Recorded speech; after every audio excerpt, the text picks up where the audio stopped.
Oh, I haven't dropped. If I want to see me, I Well, just take because an I wear hour. my retainer. I just finished Yeah, with yeah, I wear my yeah. retainer. Yeah, no, so I started. Well, these are First the week of top one during December? the day, bottom of the night. Well, things I had braces. Of course, as a teenager, I was terrible wearing my jeans. So, well, Yeah, that's now that I'm big making money, I have to space get and myself into like that. so my brother said, my mom was gonna get him. I thought, well, we'll get him someday, but his brother in the park said, "Are we doing you?" Might as well. But then, so,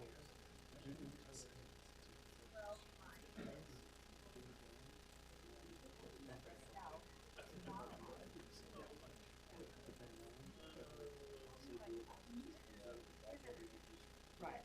And it's a nice thing.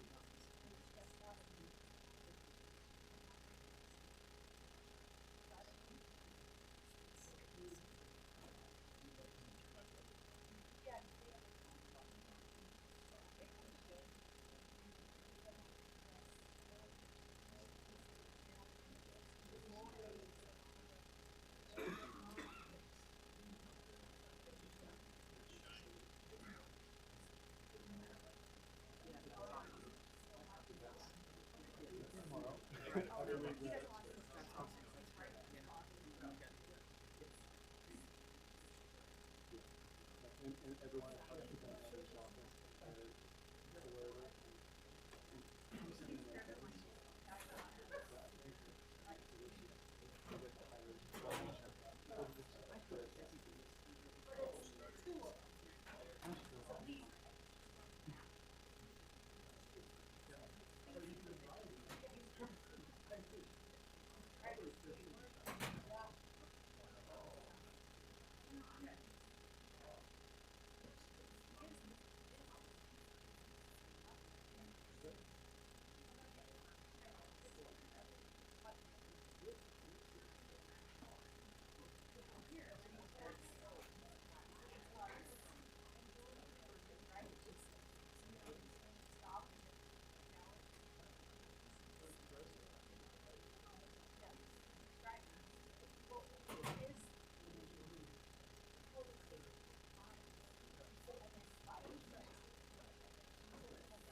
And I knew you sometime parked there, so I was hopeful that you were already parked there.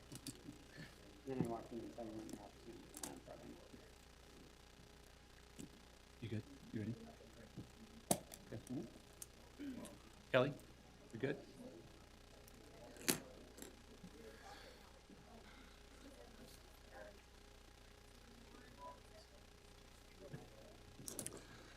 Welcome, everyone, to our County Commission meeting. As usual, we'll get started looking to the audience for volunteers for a prayer, reading, or thought, and someone to lead us in the Pledge of Allegiance. Do we have any volunteers? Okay, we've got one for the prayer, reading, or thought. And do we have someone for the pledge? Thank you. Okay, please. Yeah, you can come up to the podium, and if both of you wouldn't mind stating your name for the record. My name's Wendy Parmley, and I just want to give a thought, and if I can say a prayer, that would be wonderful too. The thought that I leave with folks that my sister gave to me, she passed just last week, and her last bit of advice to me after an 8-week battle with cancer was to live each day fiercely. So that's the encouragement that I would give to all of us. Our dear Heavenly Father, we are so grateful for the blessings that we have, for the opportunity that we have to participate in our county government and processes. We're grateful for the good leaders that we have and for the opportunity that we have to have our voices heard and our opinions shared in this beautiful country that provides freedoms for us to speak. We're grateful for the blessings that we each individually possess, and we ask for thy hand and direction in our lives personally and as government leaders. We pray that thou wilt bless them, and we say these things in the name of Jesus Christ. Amen. Amen.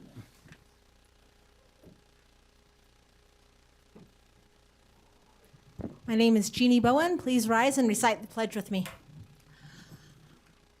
I pledge allegiance to the flag of the United States of America and to the republic for which it stands, one nation under God, indivisible, with liberty and justice for all.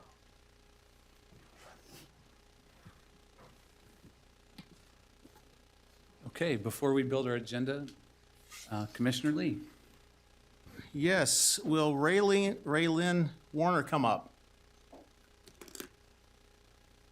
She is our Employee of the Month. You can stand right there by the podium. Or you can face the audience, that's great too. Either way. Well, you might need to give a little speech here. Yeah, so you might afterwards wanna you'll stay have a there. chance. Jose. That's funny that you said, no way, Jose. I'll skip on a little joke there, but anyway, we'll go on with this. This is something that one of your fellow neighbors wrote about you. I would like to nominate Raylan Warner. Randy Lynn. Oh, okay, sorry. Randy Lynn Warner, thank you, that's important, names are important. Randy Lynn Warner, I'll say that a couple times and get it right. Of the Treasurer's Office for the Utah County Employee of the Month. Randy Lynn is an exceptional worker. Every year, we try to find people who do not receive their property tax notices, so we can update their mailing address. There was one lady who had been more than 20 times undeliverable. We tried mailing everyone with that name. Randy Lynn finally found her on social media and was able to get her address updated. Randy Lynn is very dependable and willing to work. When we were short-staffed for a year, Randy Lynn took on more responsibilities with no complaints. She is always on time and ready to work when we open. When coworkers get behind, Randy Lynn is asking if anyone needs help, and then jumps right into the process of payments and updating addresses. We get tons of not-so-happy taxpayers. I can't imagine that, but here in the Treasurer's Office, but Randy Lynn treats everyone the same. We have a taxpayer who calls every year and keeps you on the phone for over an hour complaining. Randy Lynn listens patiently and gives him the information he needs. Randy Lynn is responsible for the May tax sale for manufactured homes. She works hard to make sure homeowners have every chance to keep their homes from going into tax sale. She offers a payment plan and then follows up to make sure they're making their monthly payments. Randy Lynn also issues motor vehicle refunds. She makes sure the county is only issuing the refunds they are allowed. Randy Lynn has a great relationship with the DMV, so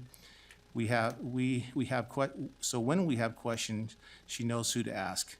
We are so happy to have Randy Lynn in our office. She brings yummy food. This is the most important part, too. Yeah. She brings yummy food when we have potluck lunches.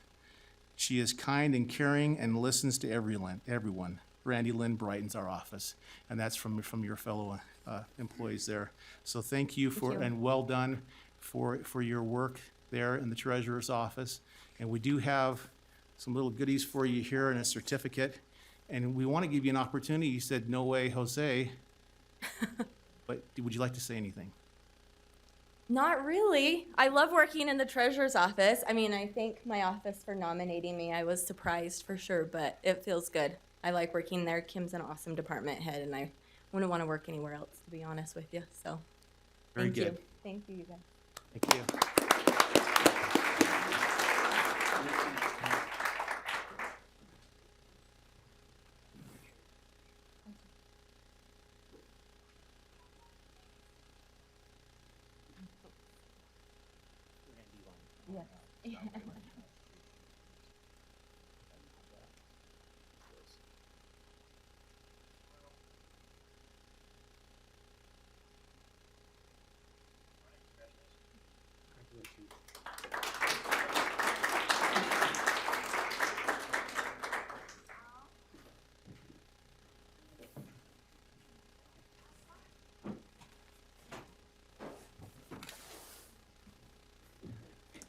Okay, we'll go through the process of building our agenda.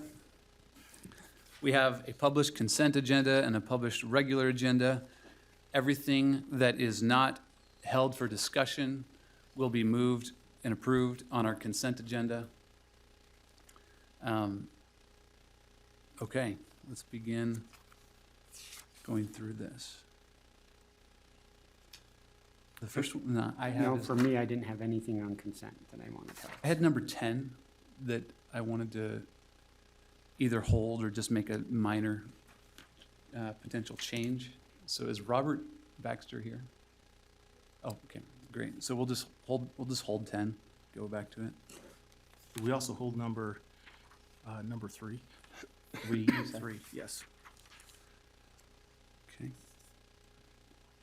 And then also number 14. 14,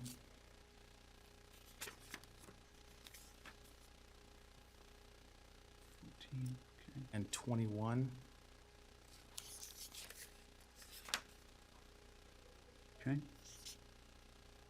Are the numbers correct in 25?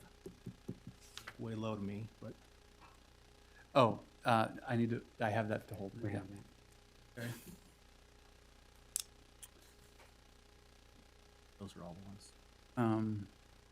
For 26, I'll want to just table that and come back to it.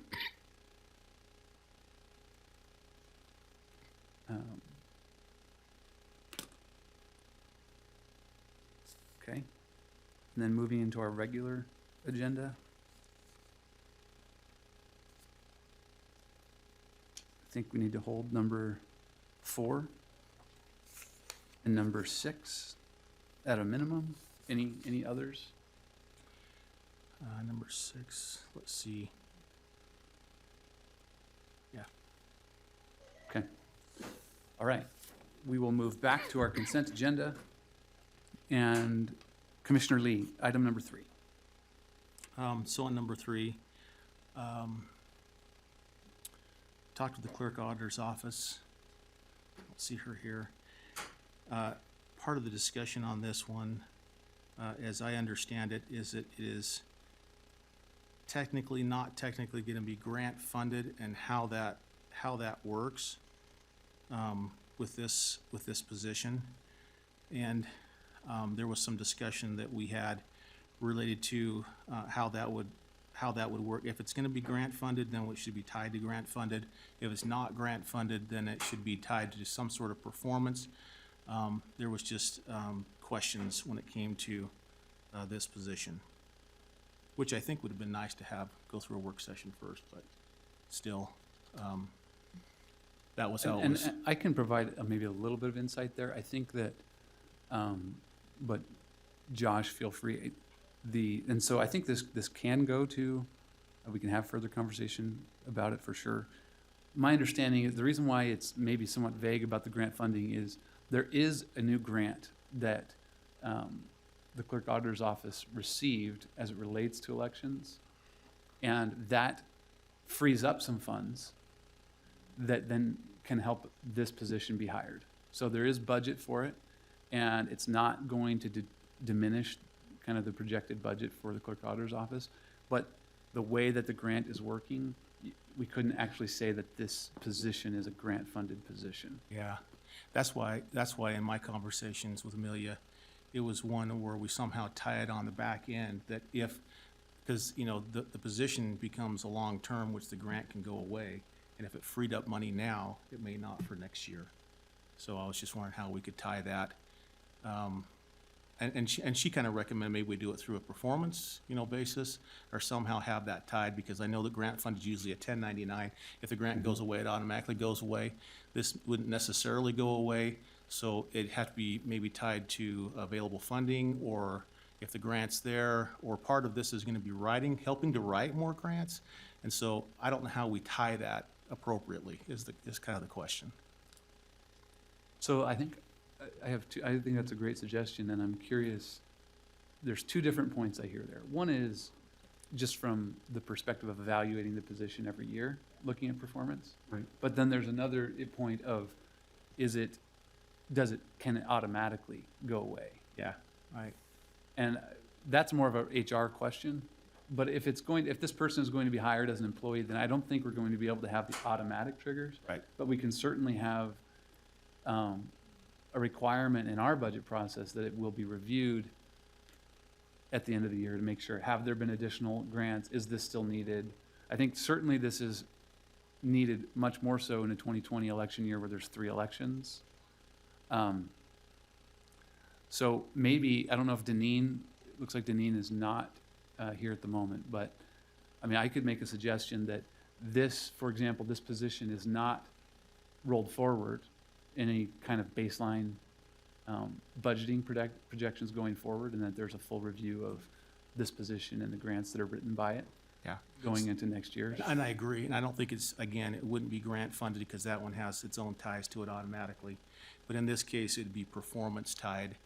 And in essence, in writing grants, it would be self-sustaining because you're writing grants to self-sustain itself and other things that are going on. So however that's written into the language, I could agree. Is that something that we need to write in now, or is it something that we do later, or? So are you saying are you saying the job description language, or are you saying I don't know. Like the staffing plan? Maybe Ralph can help us with this. Ralph, yeah, because I think it's a great point. It's just the mechanics. Yeah, Ralph Barnes, HR. So if it's hired with the intent of it being funded with a grant, it would be limited and would be expected to go away at the end of the grant. So we do need to have clarification on that. If it's not hired that way, it would then have the rights of a merit employee, and you wouldn't just be able to eliminate it if it didn't satisfy these requirements. It would become, it would be much harder that way. So I guess my recommendation is, ideally that it's, tied to, merit funding, ideally, and not, tied to grant funding if we expect it to continue on. And I actually don't see a way, unless we write it into the offer letter, that there is an expectation of performance for this role, to continue that way, if that makes sense.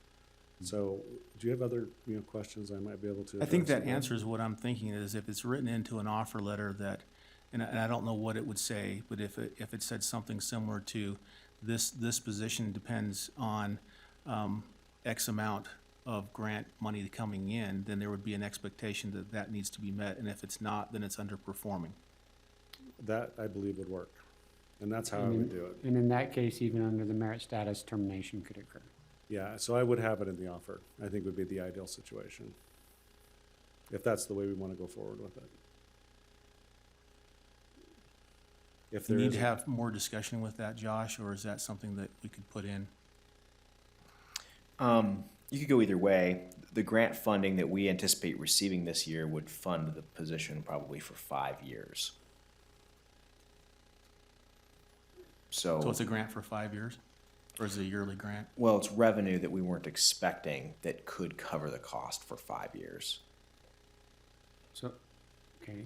So Ralph, Really? Oh, sorry, go ahead. would this be like a 99 position that we run through ADAP? no, It No, it would be wouldn't. different. Trying to get away from that. yeah, it would not be like that. It Now, would- what about in terms of just moving, what about just, the person would be a merit employee, but their role could be changed? Yes, If Yeah, this, within the I mean, that's department. maybe another way to do this, that the clerk auditor's office just knows that they may have this individual employed, but that position will not be in their staffing plan if Yeah. some of the requirements you're talking about are not fulfilled during the year. Right. so we can make that, clarification again in the offer letter. I would also add it, into the job description to make sure that it was clear that I had these expectations. But the points I'm making are not so much communicating with the employee. In fact, I have some concerns about that. It's more of, together as a decision-making body, we are deciding what commitment we're making in terms of budgetary for next year, I see. right? Because I think that's the discussion that's being had here is, we can fund this year, but we don't want to just be sure that this automatically continues rolling forward if this program or this grant does not continue. I see. And it's probably dual, because I think it's Yeah. great for the employee to know, and then we know as well, that there is an expectation. Right. Okay. Yeah, I would agree with that. Thank you. And Then I would entertain a motion. I'll make a motion that we authorize the addition of the staffing plan that's contained in number 3 on our consent agenda, with the, kind of the additional insights from Ralph on how that would be operated. I'll second that. All right, I'm going to try to, for the minutes, clarify a little bit. We have a motion and a second to approve consent agenda item number 3 with some modifications to this, that in the language in offer letters and staffing plan, it will be clear that this is not an ongoing commitment beyond this year. I'll take that as a friendly addition. All right, all in favor, say aye. Aye. Aye, that passes 3-0.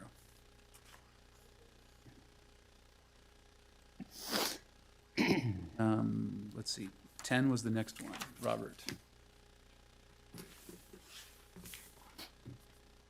So as I recall, this was simply a contract for shredding services, Yes. but I also gathered that, in our records management office, they're going to provide is it a quarterly shredding service? And so I know that part of this was to cover the area that the commission recently moved into the historic courthouse. Right. And so I'm not positive that's necessary. I think that with the records management shredding service and with our own manual shredder that we have there, I'm not sure we also need an outside vendor to do shredding. For my office, I don't. I don't either. I hardly ever I put stuff hardly in ever that. use it. And if I did, it was usually on a bulk rake where I was cleaning stuff off, and I could easily just bring it over. And that's fine. I mean, my understanding was that it was going to be left up to the individual departments whether or not they wanted to use this service or not. I'm not really sure what the logistics are involved with doing a quarterly shredding. If it means you have to store all the stuff and get it over there, if what the logistics of that would be. But my understanding is we can do either way. Okay. So I guess we could entertain a motion to, this still needs to be approved, but just with our portion of the building removed from the Right, contract. right, this is just to reallocate how the deliveries were going to be done. And if we, after this, if we make a decision, either some of the departments or all the departments, that we don't want to use this anymore, we're free to do that. There is one more angle to this, whether or not you want to consider that when deciding. The company turned Secure Shredding, they're a community service organization, and they employ the disabled to do this. So it's not a whole lot of money, it's maybe $1,000 a year, something like that, but that might be something you want to consider in the decision as well. Thank you. And I guess I asked just about our needs, but I think, is this just the SVU and the county commission? Well, it's just, it used to be SVU was the only office using this service in that building. And since you moved to that building, we needed to realign the contracts. We have several different ones for the different buildings. So what action do we need to take? If we don't want this service, what action do we need to take? Do we just reject this? I mean, or Or are do we we just have to approving modify it and, or modifying it? Or in your workings with them, do you just simply tell them, well, we're not actually gonna have them in these components, and they automatically adjust it? I mean, that's, If you didn't want to use it, but SVU did, then we would need to modify the agreement again. If neither of you wanted to use it, then we would just cancel the contract. so is it best if we just continue this then for 2 weeks? We can do that. Because I think it's fairly clear we don't need it. And I can check with SVU, see Then if you they can want check to with them. continue or not, and then we can go from there. I'd move to continue consent agenda item number 10 for 2 weeks to our next regularly scheduled commission meeting. Second? We have a motion and a second to continue number 10. All in favor say aye. Aye. Aye. Passes 3-0. Item 14. So number 14, I know we had this on our work session. It looks like the same document, so I'm just wondering if things have been looked over in the sense of what we asked for in the work session. So I'm gonna take a guess that both item 14 and 21 are the same. They are, but they're not. Okay. So 14, my understanding, Commissioner, is Richard and Rob Moore did discuss these items. It is, I believe, this exact same item as regard to work session. And what the discussion was is it was already approved by the city, so Rob felt comfortable with it. Moving forward, he's preparing a new document for further agreements, but where it went to the city council, he felt comfortable with it. There was discussion on defining where that what And I think it what was. sales tax there was in there was not defined. I think it was determined that the agreement in the past has been used and that MAG funding has been determined. I think they're rewording it for future, but like I said, that was the understanding, is that where it was already approved by the city council and the one specific to Saratoga and Springville was a little more time sensitive. They felt comfortable with it, is my understanding. Yeah, and I'm not as concerned with the Saratoga Springs one as I am with the Springville one. But this is kind of a boilerplate agreement that's been Correct. on there for years. Mhm. But now we also have another sales tax that's on there, and it leaves it open. It leaves it open with a little bit of a vagueness in there. And so I thought it would be nice to have it defined where this is coming from, instead of leaving it open to all sales tax revenue. Okay. That was my So concern. are you suggesting like we take it from the new fourth quarter cent, or? No, that's where I don't He want it wants to come to from. make sure that it I want to make sure doesn't. it does not, because it's vague. It just says Correct. sales tax. And Yeah. so I want to make sure that it comes from the right funding source. Okay. Which I think it will, but And I'm that- fine with that restriction. I mean, it's true. The MAG approval only applies to a different Yeah. cent than that fourth quarter. And so, I mean, there's no reason why, if everyone's agreeing that it would never come out of the fourth quarter cent, then we might as well put it in there that we make. Yeah, I would, now I can't The speak for 18. the city council, but I imagine that's the way they understood it, that wouldn't be coming from that. so it'd just be out of 2218? 2218, if we just defined it was coming out of 2218, I think that would satisfy my Okay. my concerns. For the spring, okay, And then make sure and put a comma in the right spot under 3,880,000, comma, okay, 870. okay. Okay, I'm good. entertain a motion. I'll make a motion that we adopt the resolution authorizing the commission chair to sign the interlocal agreement as stated in number 14, with a clarification or maybe some more wording on there that actually defines and comes out of the correct fund, which is the third quarter cent sales tax. Second. Got a motion and a second to approve item number 14. All in favor, say aye. Aye. Aye, that passes 3-0. 21. Okay, this one's different. This one's not coming out of sales tax. This is coming out of right-of-way. And going to it, it confuses me in many ways. First off, if you look at the top of page 1, it defines who the program manager is, and the program sponsor. The program manager is the county.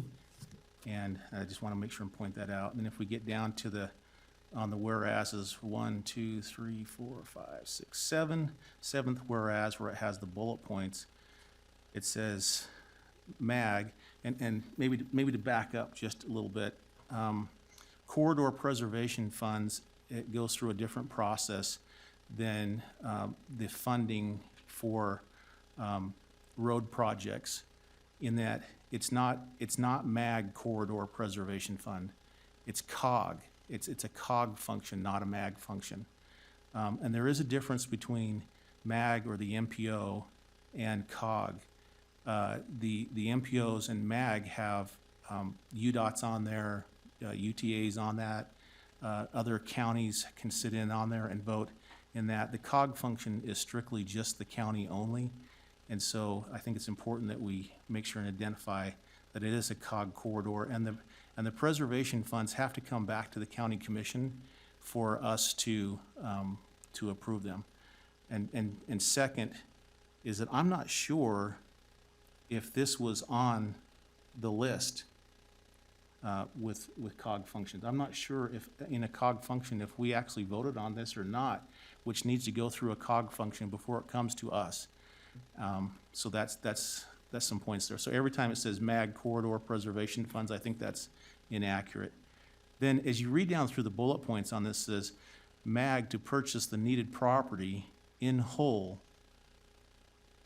with, let's see, yeah, MAG to purchase. And so MAG's, I don't understand, MAG's gonna purchase the property in whole with the MAG corridor preservation fund. That doesn't make any sense to me if it's COG or if it's, the county's corridor preservation fund. And then the next one says, one bullet point says 1/2 of the purchase price of the needed property to be funded with MAG corridor preservations funds for the future projects. 1/2 of the purchase price of the needed property. Again, I don't even know what that means. What are we taking, 1/2 of the 610,000? Or is this 1/2 of the total project numbers? Not sure.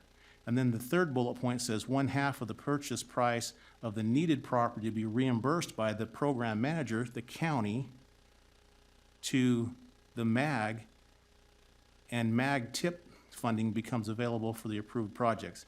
Again, I'm not sure if that one, if the corridor preservation funds, which is the county in the corridor on there, purchases that with their funds at $610,000, why does it say the program manager, which is the county again, and, reimbursed by the program manager? I'm just not sure what's going on with those bullet points. Okay. There's enough items there. I'm curious what you would like to do. Should we put this on a work session? Yeah, I'm just wondering. Again? Yeah, I think Or we should. And while we're here, and I just want to point them out so that we can get it all on the same page with it. If you get down to the bottom of this, it has, let me get down there, I think it's on 8. Total project costs, and it has total project costs of $2,347,826, total project costs. Then if you go down just a little bit further into reimbursements of C, it has total project cost less matching, and I'm wondering if that matching is city or what, but it has 2,188,878. Those numbers, I don't know where the differences are or what's going on with that. I would think if you've got those kind of questions, we probably ought to just hold it. And I think Rob's working on a different agreement anyways, Yeah, so, yeah, okay. I just told him.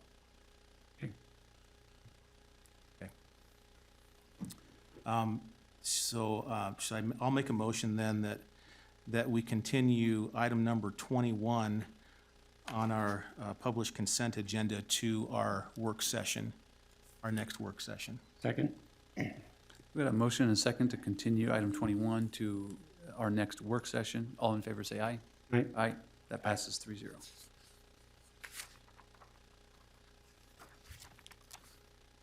Item 25. Okay, so obviously, on item 25, this was one I knew we needed to get in place, so I'd uploaded this. The dollar amount that is currently there, I believe we want to have some discussion about increasing because we want to use Nate on a more full-time basis. We've also had an opportunity presented to do some work with an additional lobbyist in teaming up with MAG that I think could be presented and possibly worked through this. So, that was just kind of where we were at. And so I just wanted to get it on here, get the discussion, and see if we could come to a dollar a number today for Nate's agreement. So on the lobbyist for Nate, talking about, since this one is specific with Nate Right. Seacrest, I know that he sent us a proposal for 48,000. Correct. And we do have budgeted money for that, and I feel comfortable with that. And as do I. And the one thing I might suggest, and I'm comfortable with that as well, with the caveat being that I think there is an opportunity to team up with our lobbying efforts with MAG. And so we could do this at 24,000, and MAG would pick up the services and pay the other 24,000. Okay? I haven't heard that proposal. so And, that's I mean, something- obviously here, we're doing this, publicly. I think the proposal is for 48, so I think that if the MAG agreement does not come into fruition, Yeah. he may come back on our agenda, but I think all parties would agree in principle to that if they can go get that signed up. And my understanding from Nate was that he was agreeable to That's that. with Craig, right? That's Craig, the other lobbyist you're talking about? Well, what I'm saying is Nate would contract directly with MAG. Oh, okay. And that would be the idea, if we need additional lobbying efforts as well, it'd be the same thing, where there would be someone who's with half their costs is with MAG and half their costs is with us. Okay. And so we're trying to, and that, from my conversation with Nate, the thought there is that does get us more opportunity for less money. So this looks like it'll be a leverage for us in a positive way. Yeah. We can leverage on a positive way for this.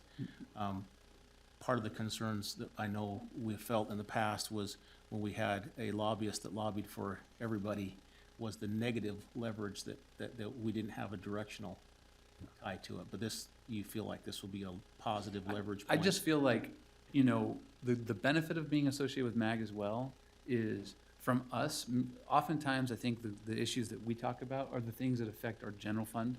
Yeah. A lot of the things we talked about in the budget process, getting unfunded mandates funded.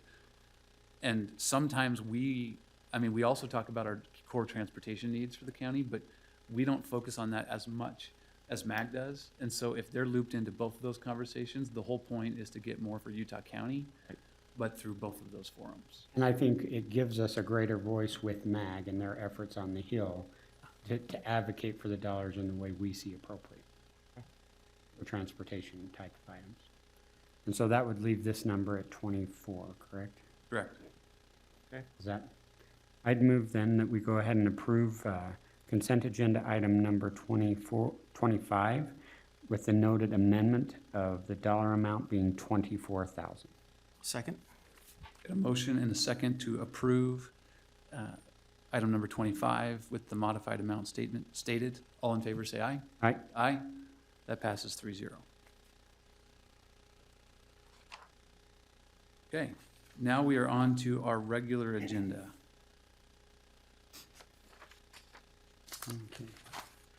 looks like we have item number 4.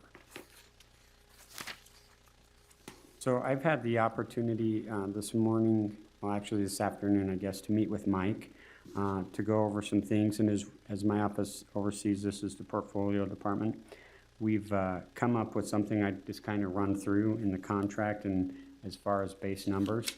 First of all, I'd like to thank the Public Defenders Association for their hard work on this and help the employees there understand that what happened this weekend was a lot of good people putting in a lot of overtime to make sure we could cover 2 days of work. Because unfortunately, our commission meeting was on a Wednesday afternoon, and we found out last minute that we had to have something in place to cover 2 days of work.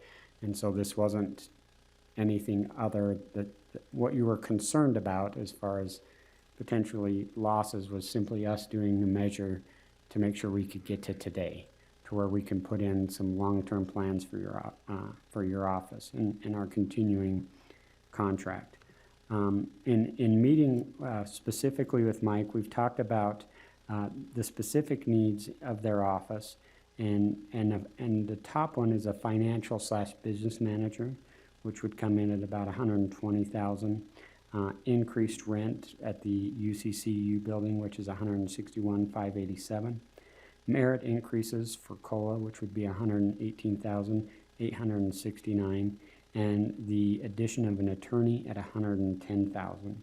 This would bring our total contractual amount to $5,579,907.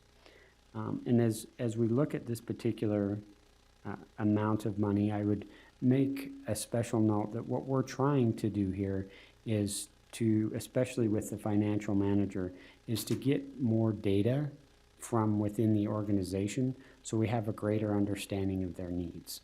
And that as we go through and address those needs through the year, and as we see the data showcasing what they need as far as additional staffing levels, that we'll have the opportunity to go back in and address those concerns as we have solid numbers and tracking as to what those true needs are. So my proposal there at the 5.5 is a 13% increase for their budget, a total dollar figure of $654,544 additional from their 2019 funding.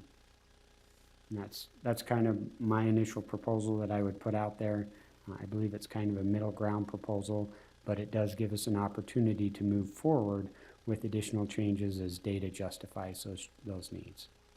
So can you tell me again how many new attorneys that is? One.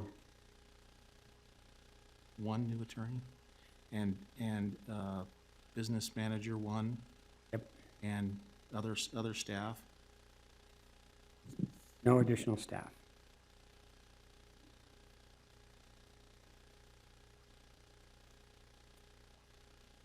So it's the financial manager, their increased rent, merit increases, and the attorney.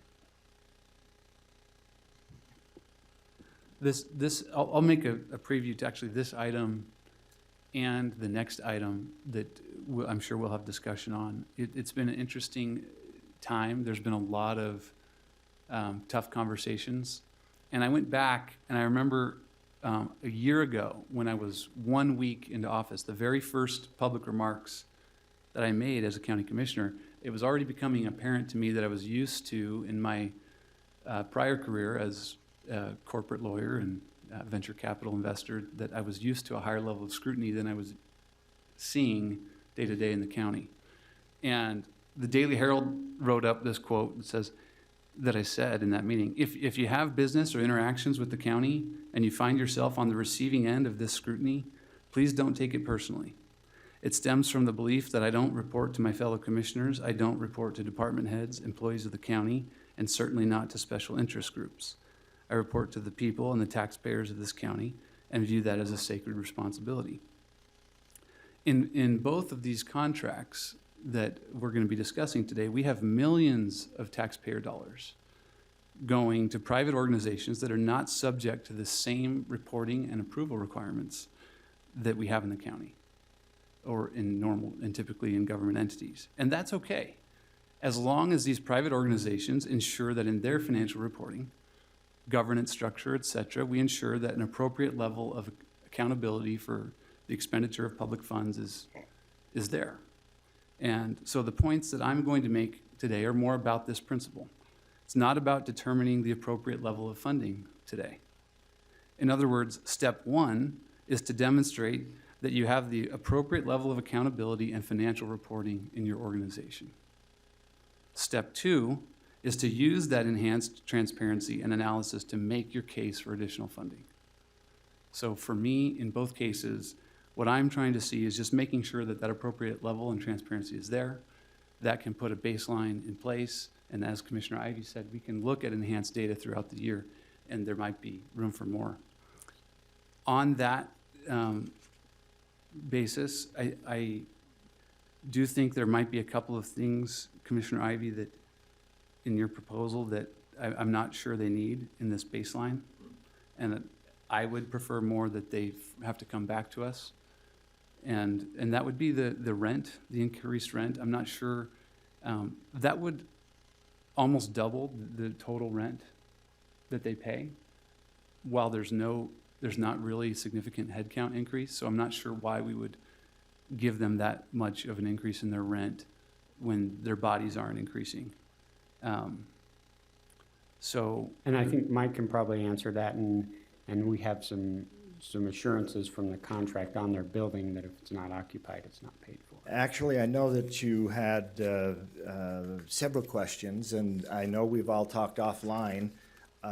And if it's all right, I will bring you what our structure looks like.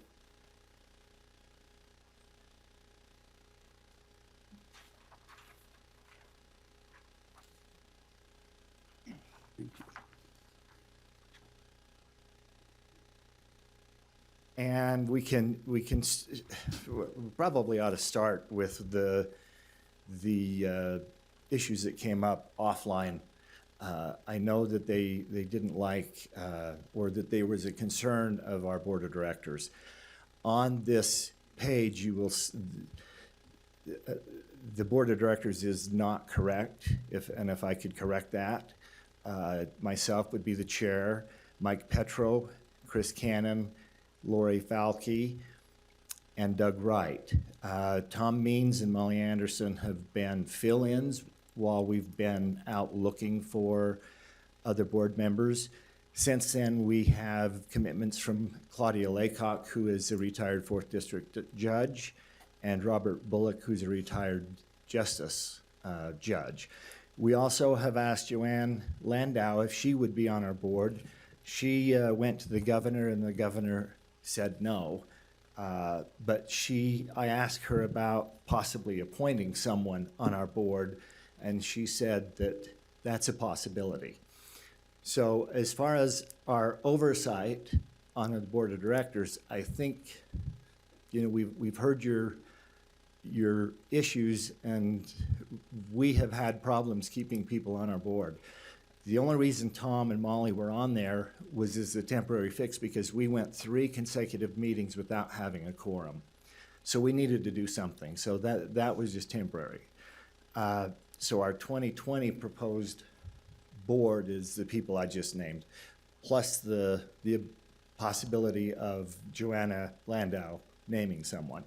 And Mike, just to comment on that, the comments about the quorum, that's also concerning, but I appreciate your efforts to remedy that. Just from that's one of my points that I was referring to with appropriate governance is certainly if the county does not have representation on the board, which we don't at the moment, right? We want to know that there's a board that's holding people accountable. And Sure. I know based on the fact that you're here today, when I know you were not here in the state yesterday, and Nor will I be tonight.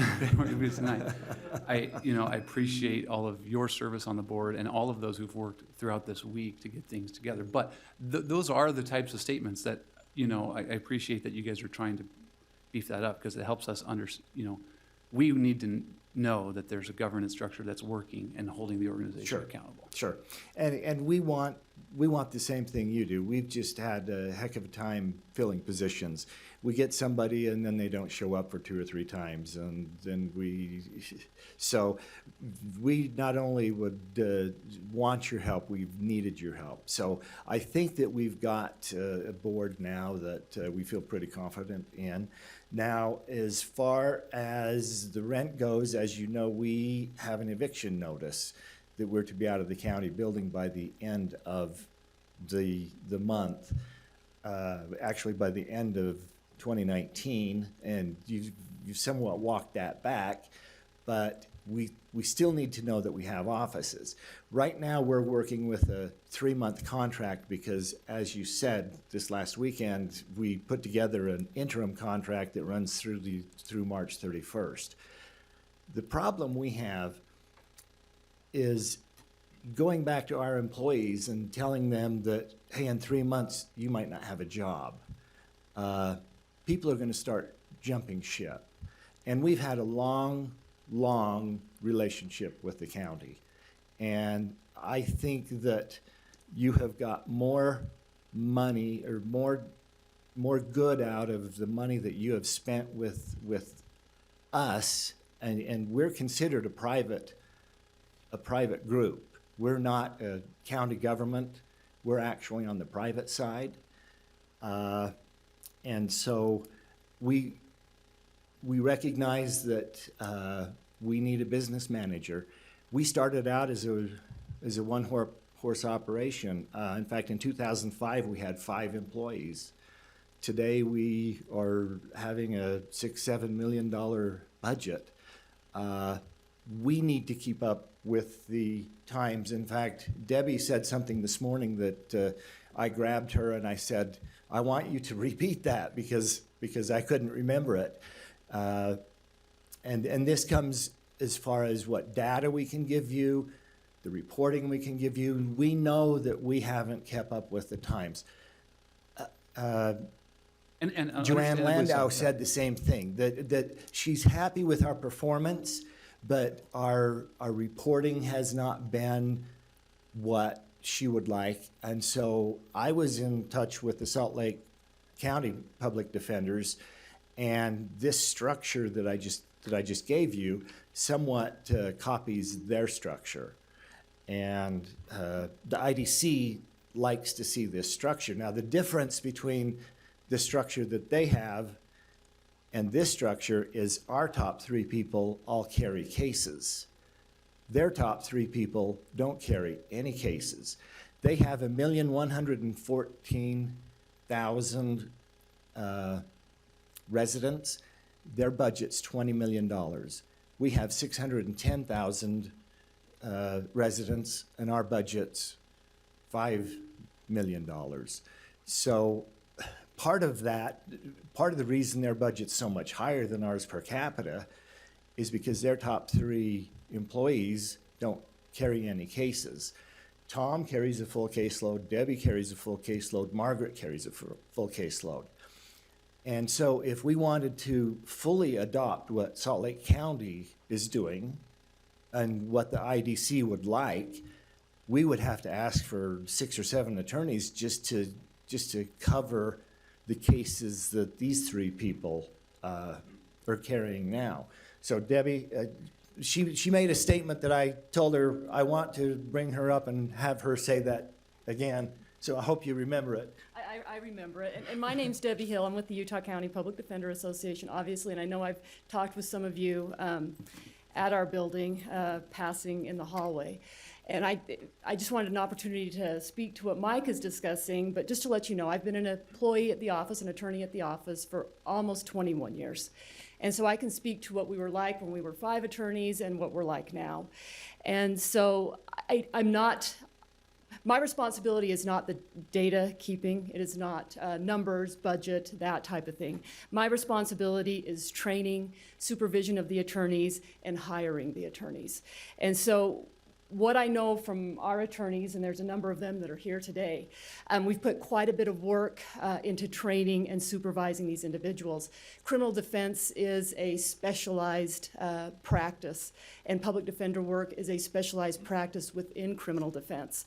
And so with the product essentially, and I'm referring to our attorneys as a product, but with the product that we can offer to the commission, whatever model is finally adopted here, the product that we can offer is a very skilled, experienced criminal defense group of people. They are very experienced in what they do. And so whatever it is that you decide, we can provide that product to you. And just to give you an idea of what some of our attorneys at our office are involved in, several of them are part of we've got the chair of the Supreme Court's Advisory Committee for the Rules of Criminal Procedure, attorneys that are on the Utah Judicial Council Pretrial Task Force, the Committee for the Rules of Evidence. We are mentors with the bar for criminal defense attorneys, so we help train our office. There's 3 of us that help train new lawyers to become criminal defense attorneys.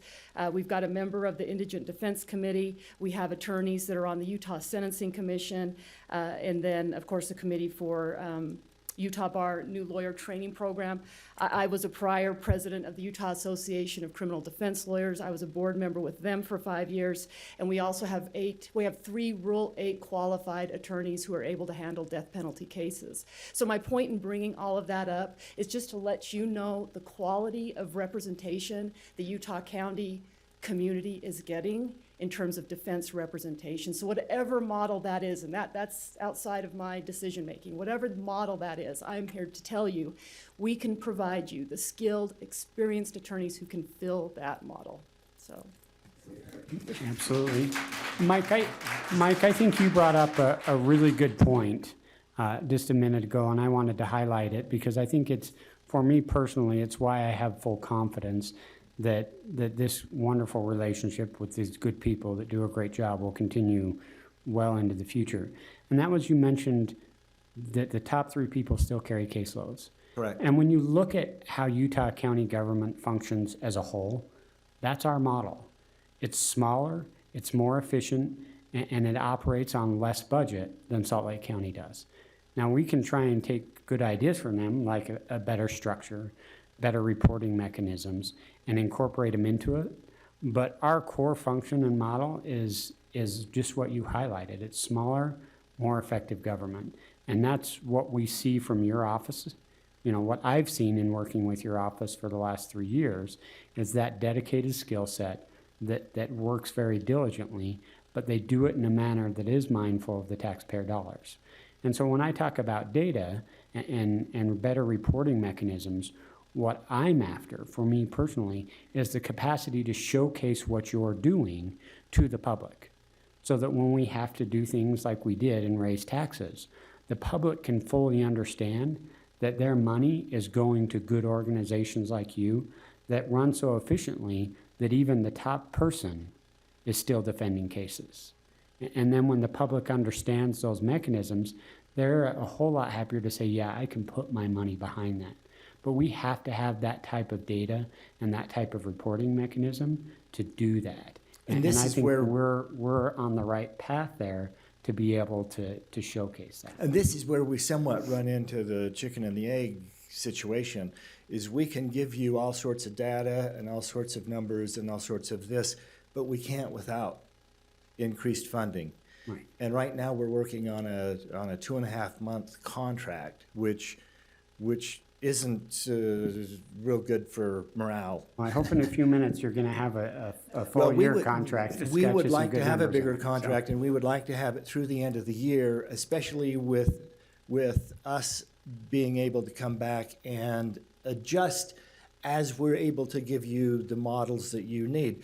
If we take the county prosecutor's word that he's going to try more cases, that means that we're going to have to be there as well. Absolutely. So as things change, we're willing to take the number that you put out there today as as a stopgap, and then as we're able to prove ourselves to you. We've had a long history with this county. Our office has been, Michael Espelin, how long have we been in business? 25 and a half years. And I have never heard an ill word said about the job we're doing or anything. So we would just hope to get this solved. We can't live under these continuing time constraints. You saw what could have possibly happened on Monday morning. I'm afraid that if we don't do something today, we're going to be right back here on March 31st, and we're going to be facing the same thing. In the meantime, if I was one of our employees and I got a job offer someplace for the same or close to the same amount of money, I'd walk. Because with us, I can guarantee them that they've got 2.5 months. Right, and I think for me, that's why I reiterate that the measure that we took over the weekend was simply to get us to today. There was no jeopardy of this going away long term. And from my understanding, you feel that the number I presented would certainly be adequate to get us rolling down through this contractual year. That gets us into a new office. It gets us a business manager. And again, we recognize we need a business manager so we can give not only you the data, but the IDC the data, which gives us $1.9 million. And if for some reason we walked or we weren't able to come up with a contract, that $1.9 million comes back on the county. Right. Right now, we're getting 2/3 of the money that the state is giving in IDC or in Indigent Defense Council. And I know that Joanna is starting to get a lot of heat from people of why are you giving so much to one county? Well, for one, she has given us nothing but praise on how our people show up in court, how we represent people. She also is a little frustrated with how we've been reporting things. And I think that with the business manager, I think that solves 99% of our problems that we're having, that you guys have with us and that Joanna has with us. And then with the ability to come before you again, as we're able to give you data, as we need more attorneys, I think it will be easier to sell our case. Thank you. Mike, can I have some dialogue with you a little bit on this? Absolutely. First off, thank you for For burning jet fuel. and burning jet fuel and phone calls and not just yourself, Tom, too, sit in the office, and thank you, Tom, for the wonderful work that you do and have continued to do. In at least having that conversation with me on multiple levels, from caseloads to orders to show cause, what that means and how that all works. And to a certain extent, I apologize that this hasn't been done by December 31st, which it should have been. It's at a point where it's uncomfortable in a lot of ways, and some could say constitutional issues were in jeopardy, which we should never get to that point. But nevertheless, here we are now. A couple of questions for you, though. When I was looking at numbers myself, my numbers come up pretty close to where Commissioner Ivey's, but there's some vast differences in some of the things that we talked about versus what's being proposed now. And some of them are, one attorney versus 4 attorneys. And then there was some additional staff and a new business manager. Well, we would definitely like to have 4 attorneys, a business manager, and some staff. One thing that I don't know that the public recognizes is that when the county attorney needs to have investigation done, he can call Provo City Police Department, he can call Lehigh City Police Department, he can call Spanish Fork, and they will do some of the investigation, if not all, for him. We cannot. our budget not only pays for the attorneys, but it has to pay for the investigation. And so, yes, right now we are stretched awfully thin, but on behalf of our employees, I don't want I would rather suffer on the short term, because I think the data that we bring you later when we have somebody who can compile it for us, I think it's going to be easier to justify more attorneys. As the county prosecutor files more cases, that gives us more trials that we have to cover as well, because we cover 85% of the cases that the Utah state files in Utah County. 85% of those cases we represent, which meant we represented 6,191 cases in the district court last year, 690 cases in juvenile court, and we also have 32 appeals going on right now. And as you know, appeals can be very, very time-consuming.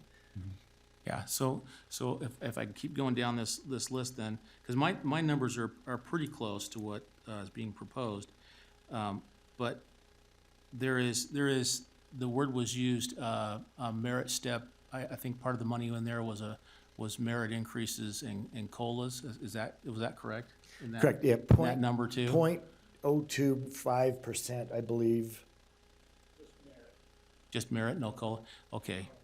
So and maybe to just to bifurcate this a little bit, as a contract and not necessarily a government department head, this is where we've had some discussion in the past that I think the public defender's office needs to look at their budget and their needs totally separate from necessarily county and functions on a caseload basis, not necessarily what the county attorneys get or any other of the employees of the county, because it is a contract. It's not a department head. So what I'm seeing though is that, and believe me, I'm supportive, and I think you know that. But to that point, for us to be able to maintain our current employees, we need to be fairly close in the pay range. Mm-hmm. And so without these increases that basically, whether they're 3% cost of livings or this or that, we're trying to keep our employees comparable to other people doing the same thing. Right. And I guess that some of the confusion comes in. The original ask for, to us during our budgeting process was $4 million, approximately close to $5 million. I mean, that was, Correct. If I'm correct in that, Tom, it's got to be close in there. I don't It was know that. 7 attorneys, 1 business manager, and 4 support staff. Before that, though, I'm talking about our. That's what equated to the $4 million. Yeah, but that didn't have the additional in there, or didn't have some of this other stuff in there. All I'm trying to do is just to separate it a little bit for context. And so what I'm hearing though is if we go with the $5,579,000, which is about $50,000 more than what I was looking at, just for purposes, then you're fine with, you're going to be able to function with that 1 business manager and 1 attorney, and the other attorneys that we were looking at, because it's a different path. There's 2 paths here, almost for the same cost. So you go down with 4 attorneys and some staff and an office manager, or you go down a path where you have 1 attorney and 1 office manager, is what I'm seeing in the path. I'm trying to make sure to see where. There's no way, I mean, that just can't be the case, right?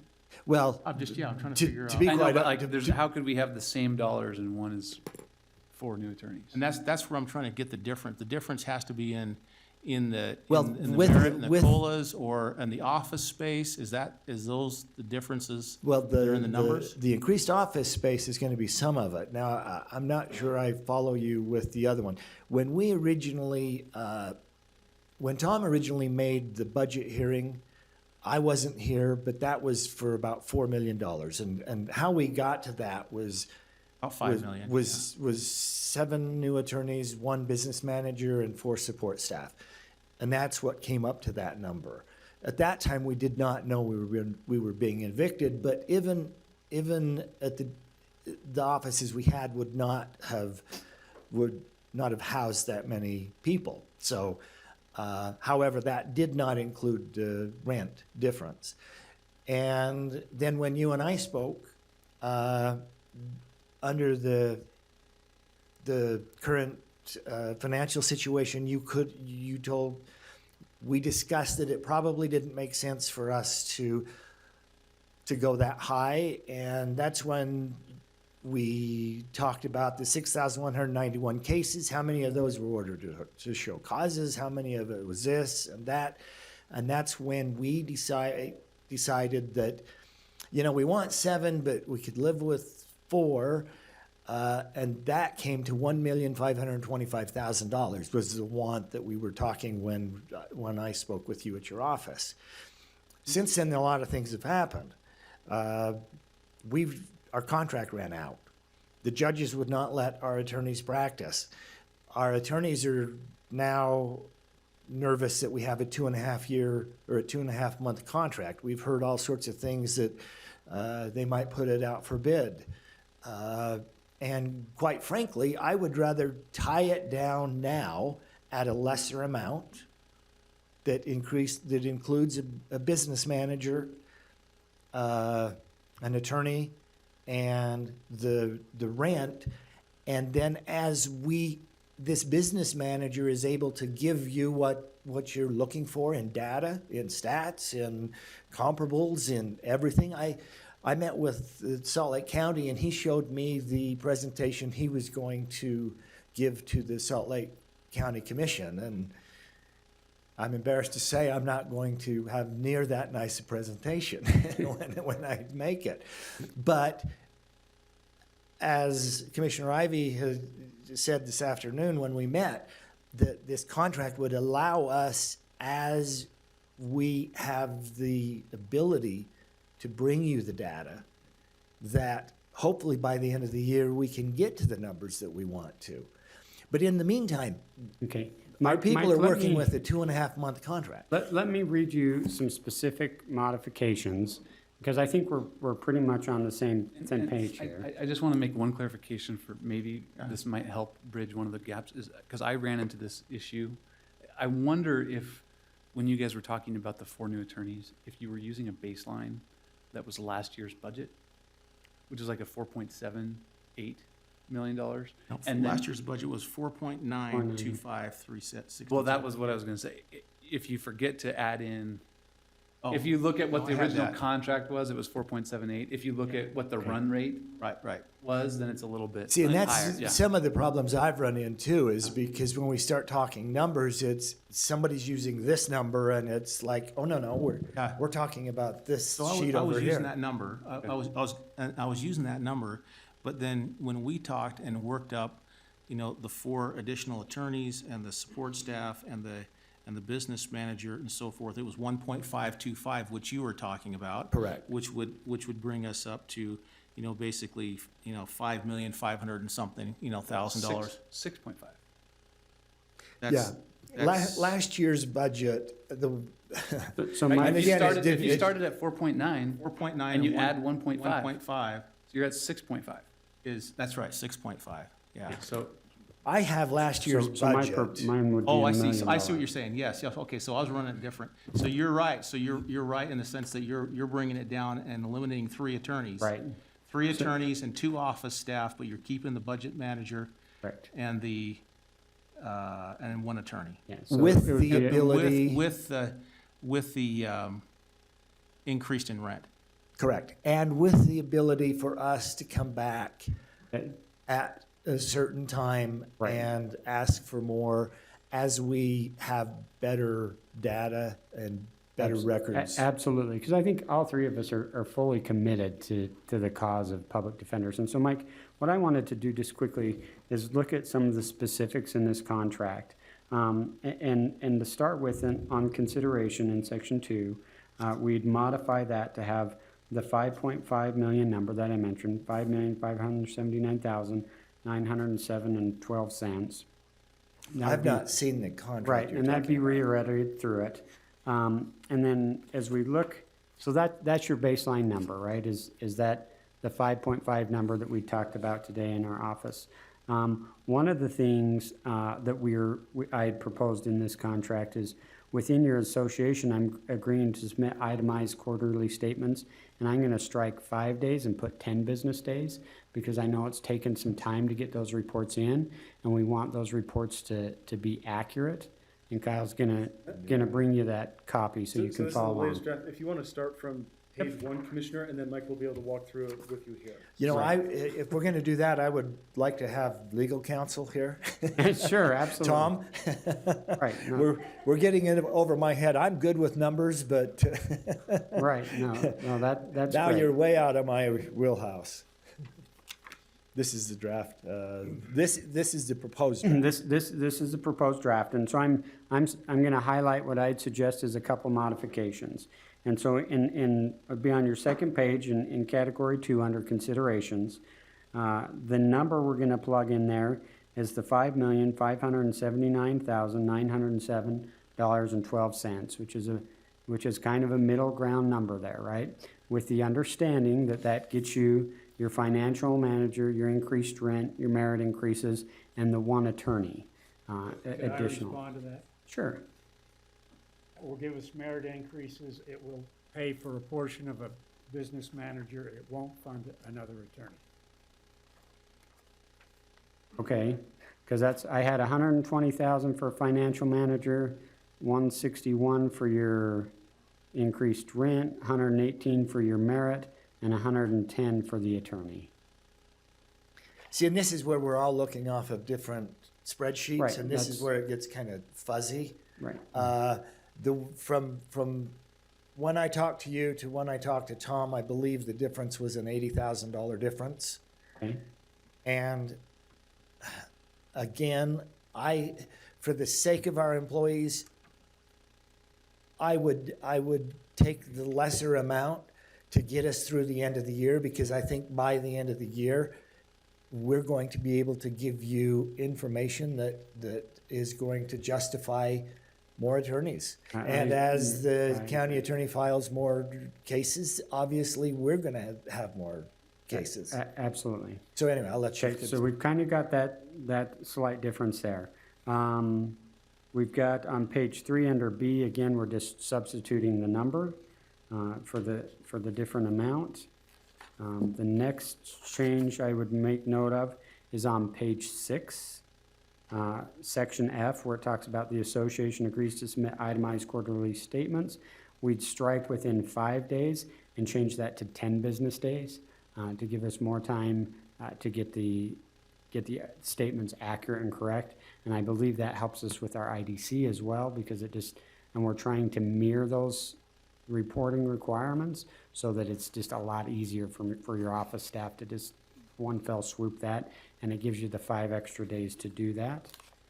And then the next proposed change I'd have on the contract, I can find my folded part here, is Can I make one more suggested change to that section F?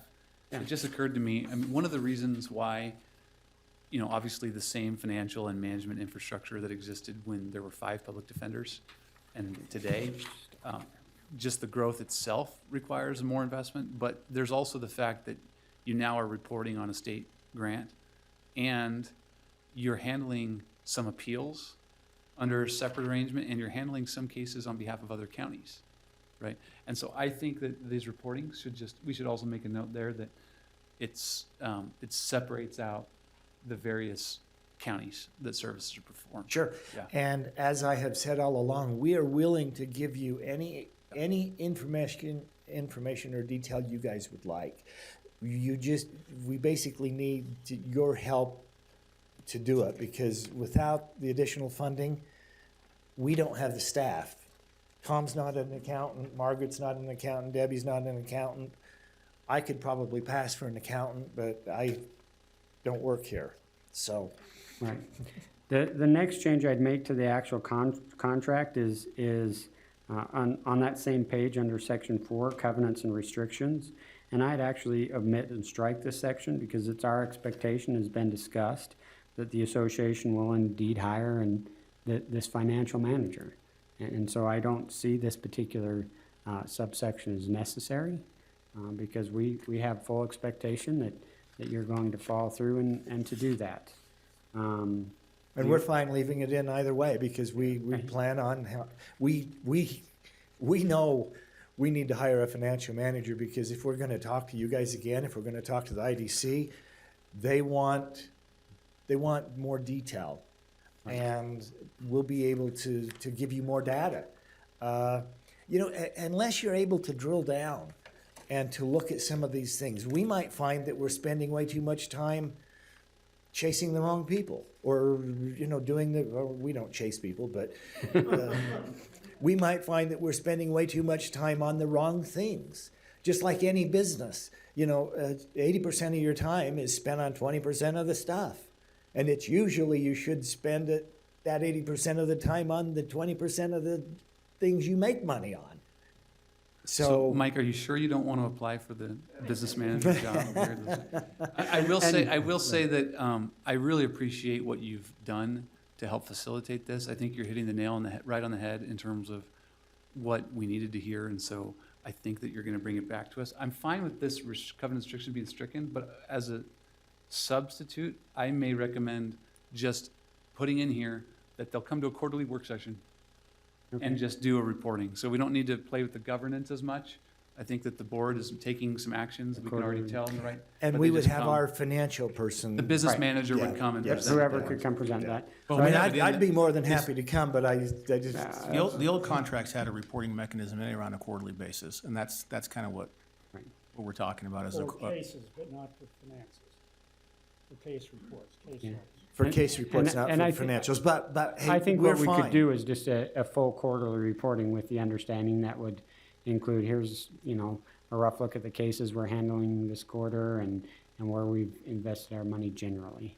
We fully expect. Again, we're not going to get into your offices as much as we need to see a 30,000-foot look at what's happening. Absolutely, and I think you have every right. In fact, the way I feel about it is when we're done with this, you're going to say, how the hell do you do this for so little? I would not disagree.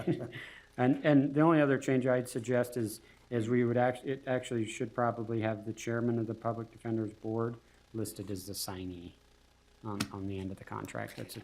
And I have no problem with that, but then I again refer to my legal counsel on whether I should sign it or not. And that's just kind of standard how we, generally the chair of the board, all the other nonprofit types of groups that we work with like this, rather than the director signing, it's actually the chairman. Sure, I have no, as long as Tom says I can sign it, I feel comfortable in signing it. As Tom and Bill, I don't think either one, or any of you, I don't think.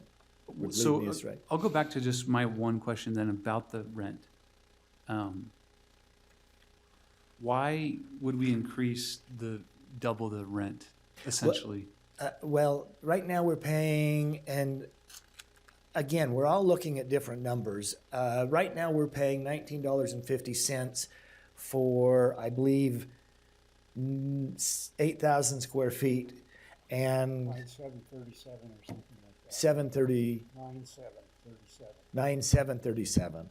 And we negotiated down with, and we're not even sure it's still available. What started out at $24 a square foot, Tom was able to negotiate down to $19.75 a square foot. And it was for 12,000 square feet, I believe. So there's more square footage. Right now, we have people doubling and tripling up in offices, and we just quite literally need more space. And we're paying $19.50 now. We'll be paying $19.75. That's down from $24.50, and we're not even sure if that's even available still. We haven't dared even approach the rent lease because I wasn't going to sign it to find out that we didn't have a contract. And so I think that the increase in rent, I don't know that rent was, again, I don't know what papers everybody's looking at. So I think, before I had heard a lower number, but I was looking at the 2019 financials today, and there was about 200,000 in rent. And now, and that would be included in this baseline figure, right, that Commissioner Ivy pulled up. And so then it's adding another 160,000. So for the total rent budget, you would be going from 200,000 to 360,000. Well, what's 12,000 times 1975? Quick. I used to could do it before I got my phone and lost my brain power. Maybe I could make a comment, Commissioner. Yeah. 237,000. We've had, for a number of years, a juvenile division that have never had offices. That's one of the reasons we wanted to bring all of our juvenile practitioners into our fold, to be part of our community, to give them offices with our offices so that we're working cohesively. That's one issue for more space. The space we're looking at is comprised of about 2 floors. And I think all of you know where we're talking about. I don't know if it's appropriate to put it into the record. The landlords there are willing to rent to us that space which we will be needing, and giving us a rent abatement, at least for a reasonable period of time, if we'll negotiate that, on the unused space. And with the idea that perhaps they will eventually partition it off and rent to someone else. So we're tying up 2 full floors, which comprises much more space than we have right now. They understand we don't need all of that space. We'll need a big portion of it. We want to bring in the juvenile people into those 2 floors, and they intend to at least negotiate with us about a rent abatement for unused space for some period of time that is reasonable for them and for us. So there's still much to be done about that rent, total rent cost. And you know, I appreciate your willingness to go and look for other space. I know that came as a surprise, and I know it's always hard to, we can be a moving target as kind of a 3-headed government body here. So I appreciate what you've done in there, but even that solution, when we just did that math that you were asking us to do, Mike, that comes out to, call it 240,000, it's 237,000. So if there's 200,000 already spent in rent, then that would mean it's 40,000 more increase, not 160,000 increase. So this is what that's the one number that I just want to make sure we're being thoughtful about. Could you say that again? So right now in the budget, my understanding is there's about $200,000 that you've been paying in rent. 182. 182. Yeah. So I looked today and it was a little more than that on your 2019 profit and loss statement. But then there's proposed an additional 161,000, right? So that takes you to $340,000. And that would be the full price for both floors. And as I said, they are willing to negotiate a rent abatement for a portion of that total space. So that would be the outside. So the 2 floors is more than the 12,000 square feet is what you're saying? Yes, I think it's actually, it's on the brochure. It's 17,436 square feet. We think we would need, we went through this, Kyle. Which is the 344, 361. Yes, exactly. And part of the reason I was recognizing they're doing that with the rent abatement, and I fully anticipate that we'll be making some modifications to this contract as we get the data back and as David's, trial system goes into place, that we will in fact need more public attorneys. So I was trying to build some cushion in there so that we just planned accordingly for that. One thing is, we're finding it rather difficult getting 12 to 16,000 square foot of office space in downtown Provo or somewhere near public transportation. Right. Because most of our clients take public transportation to see us. So I know that they're building a new building fairly close to the courthouse. They're starting out at $29 a square foot. The Zions Bank building is at $24 a square foot, I believe. And this, they started out at, I believe, 24. I wasn't involved in this current building. I've not seen it. But so there could be some abatement, it sounds like, and that's how we got to the number. Yes. And again, if there is an abatement, our new financial person would disclose that to you, and we would just deduct that from So the it looks budget. like there's about $120,000, roughly. Extra. Extra. Yeah. So, and there is a little bit of a reserve, I think, that the Defenders Association holds right now. Well, there was. Right now, we've used that reserve to make our January payroll, and that's all Hopefully the this money would we make had up for. for the whole year. It's Yeah. not, This this will is the whole be, year. this will be for the calendar year. Yeah. So. And as I looked in the reserves, there was probably about $400,000 that was in the reserves according to the financial statements that you gave me. Not that I know I of. can't speak off the top of my head, but But, well, the way I understand it, we had enough money in reserve to, because right in January, we didn't have any money coming in because we didn't have a contract. We had enough to pay for our own counsel and our contract and our conflict attorneys, and we had enough to fund February's health insurance benefits, and then it was at zero. Now, I have not seen the checkbook. I haven't seen the savings account. I'm just going by what I've been told.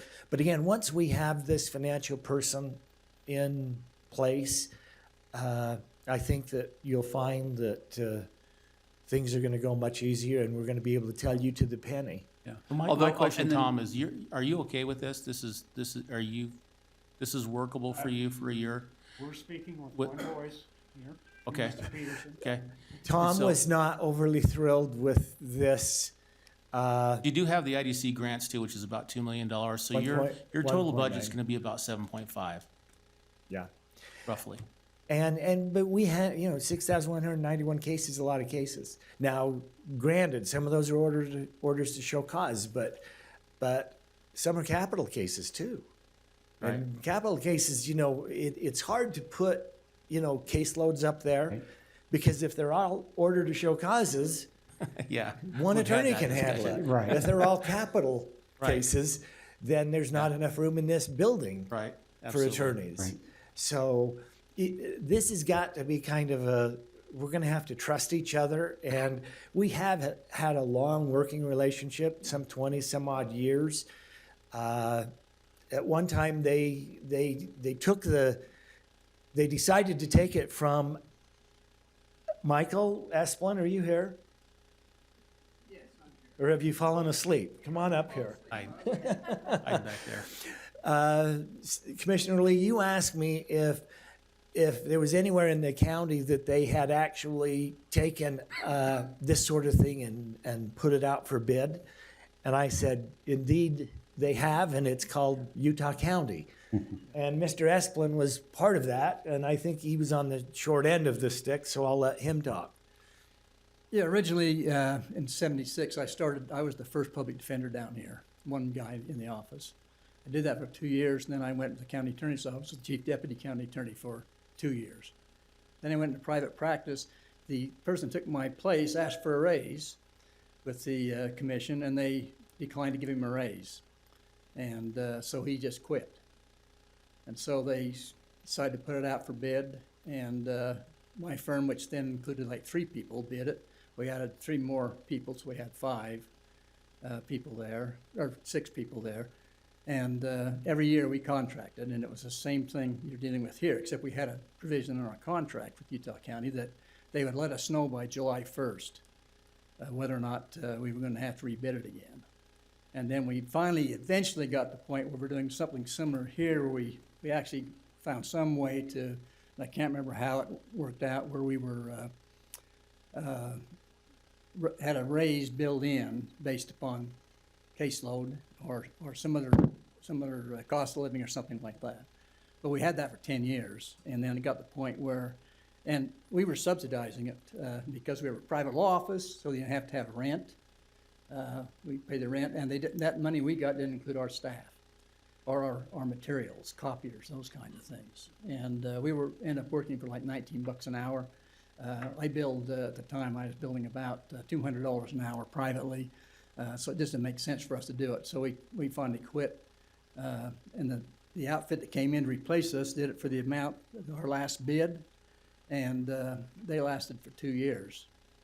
And then they had to put it, they had to go back to the original plan, which was to have a permanent separate office, which is the way it can be. You avoid conflicts of interest, and you can have career people there that can serve better than us doing it part-time. Just a lot better way to do it. The only reason why, Mike, we were talking about an RFP was on a couple areas.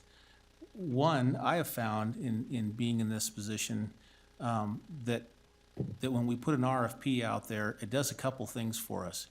It usually solidifies where we're at and says, wow, this is a good product and a good thing for the county, or it gives us an opportunity to say, we save money, and often we've saved money. And so every time when we look at kind of good business practice, it's always on a contract basis. It's kind of good business practice to go out there and RFP it and see, what's potentially out there. Now, in this case, I get it, because we've had long conversations about it. It's different. It is different.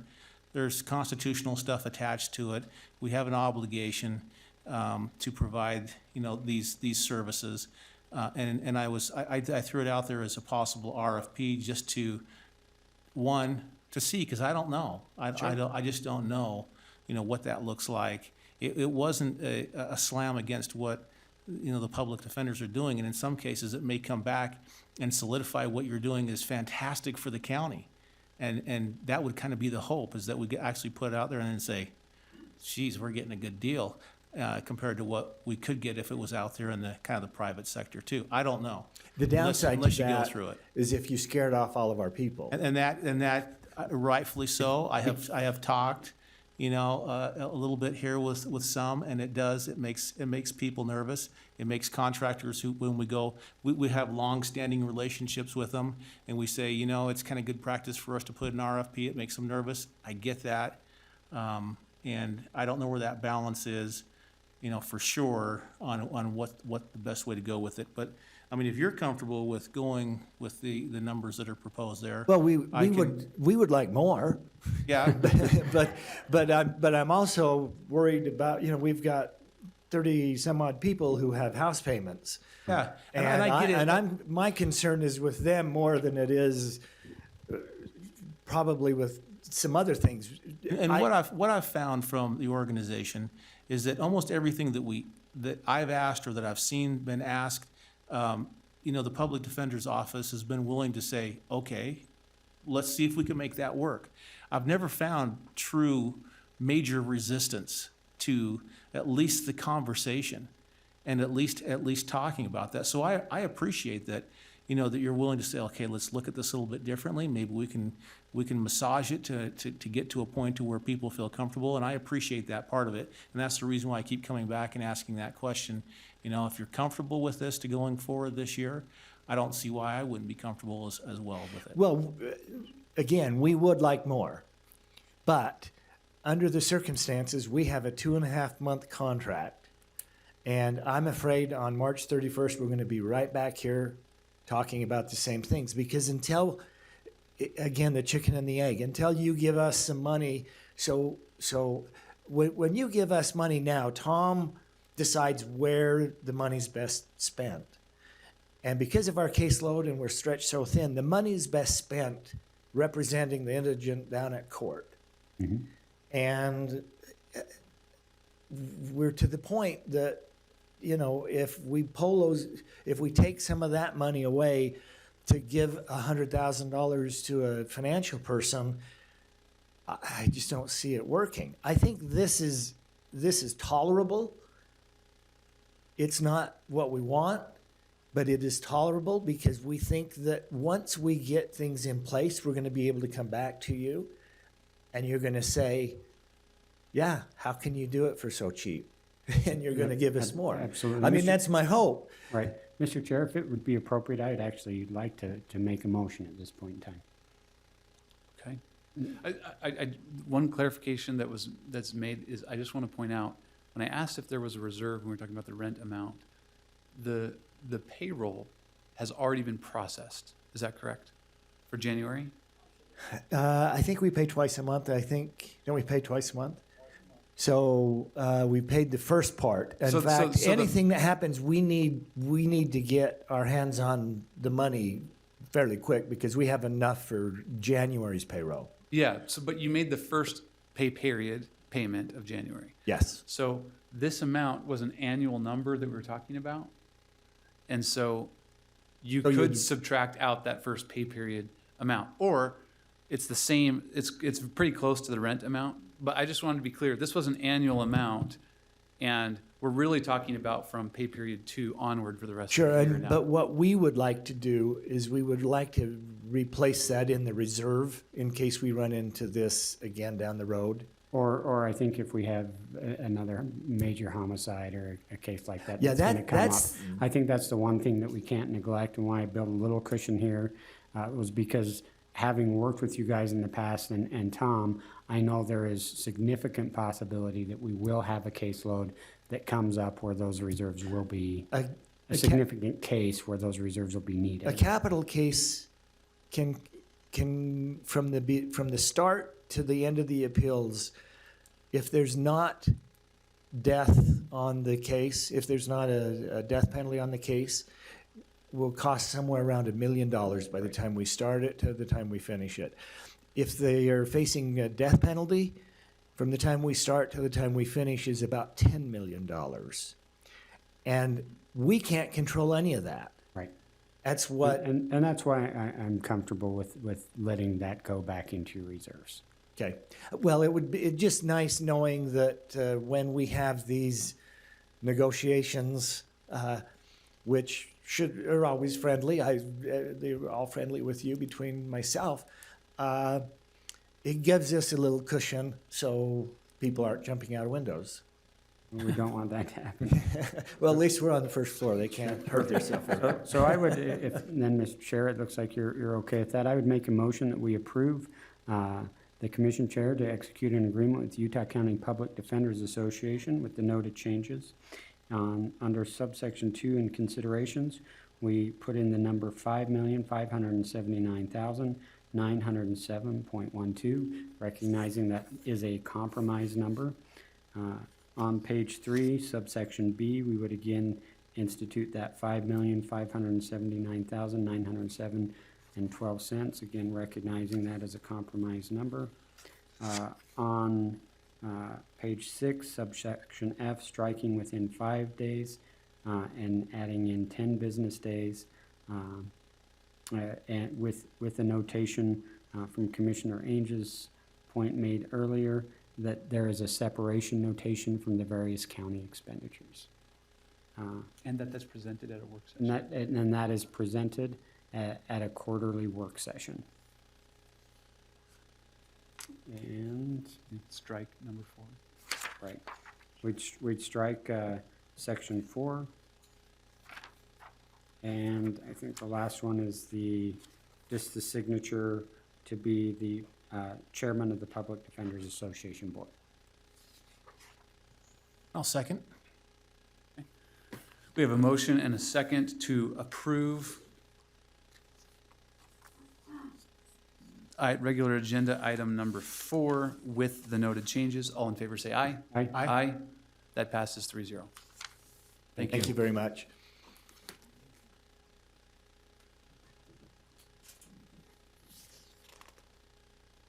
Item number 6. Let's talk more contracts.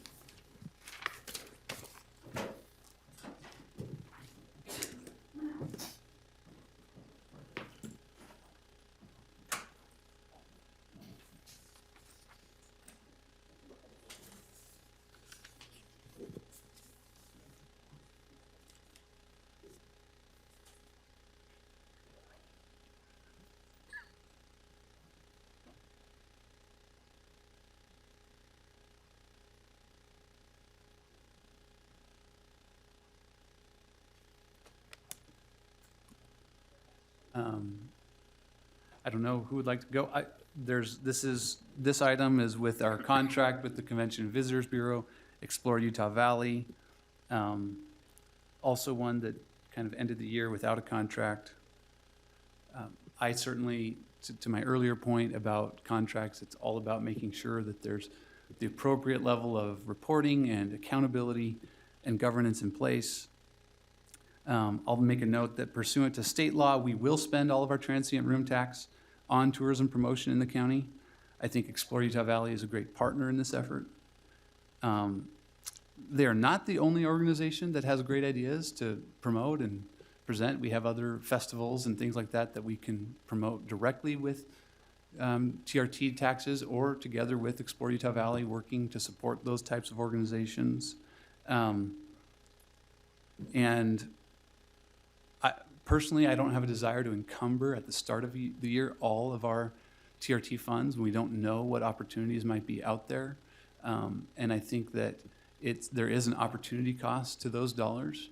And I'm really happy with the work that the commission has done and board members has done with the Tourism Tax Advisory Board to start on a global perspective, being really thoughtful about the right way to allocate our tourism tax dollars to really promote and enhance our county's natural, cultural, and recreational assets. And so I would like a process that makes sure our Convention and Visitors Bureau fits appropriately within that vision. So the contract version that I've uploaded here has a little bit lower funding than has historically been given to the CVB. And with the same idea that a new contract could be entirely renegotiated as we develop more time and as we get aligned. But also, it could be enough to just cover a baseline budget of basic core staff that then, as there are promotional events or ideas that the organization wants to promote or recommends promoting, it can come back to the Tourism Tax Advisory Board throughout the year for some of those additional funds. And I'm comfortable with that mechanism because that really places a burden. What that does is it shifts the CVB from a mentality of we have all these funds kind of automatically and we're going to spend them, which may not be a fair representation at all, but we have a core baseline funding and we've got to justify each individual item that we're going to spend these scarce resources on and get approval for it. And I'm more comfortable with the latter approach. And so that's what is kind of spelled out in the agreement that's uploaded to our agenda system labeled alternate.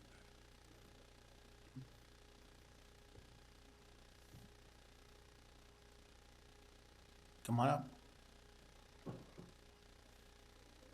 John Garfield, I'm with the Provo Marriott Hotel as well as past chair of the Utah Valley Convention Visitors Bureau, otherwise known as Explore Utah Valley. First of all, I appreciate your willingness to look into this. We wish that we had a contract at the end of the year.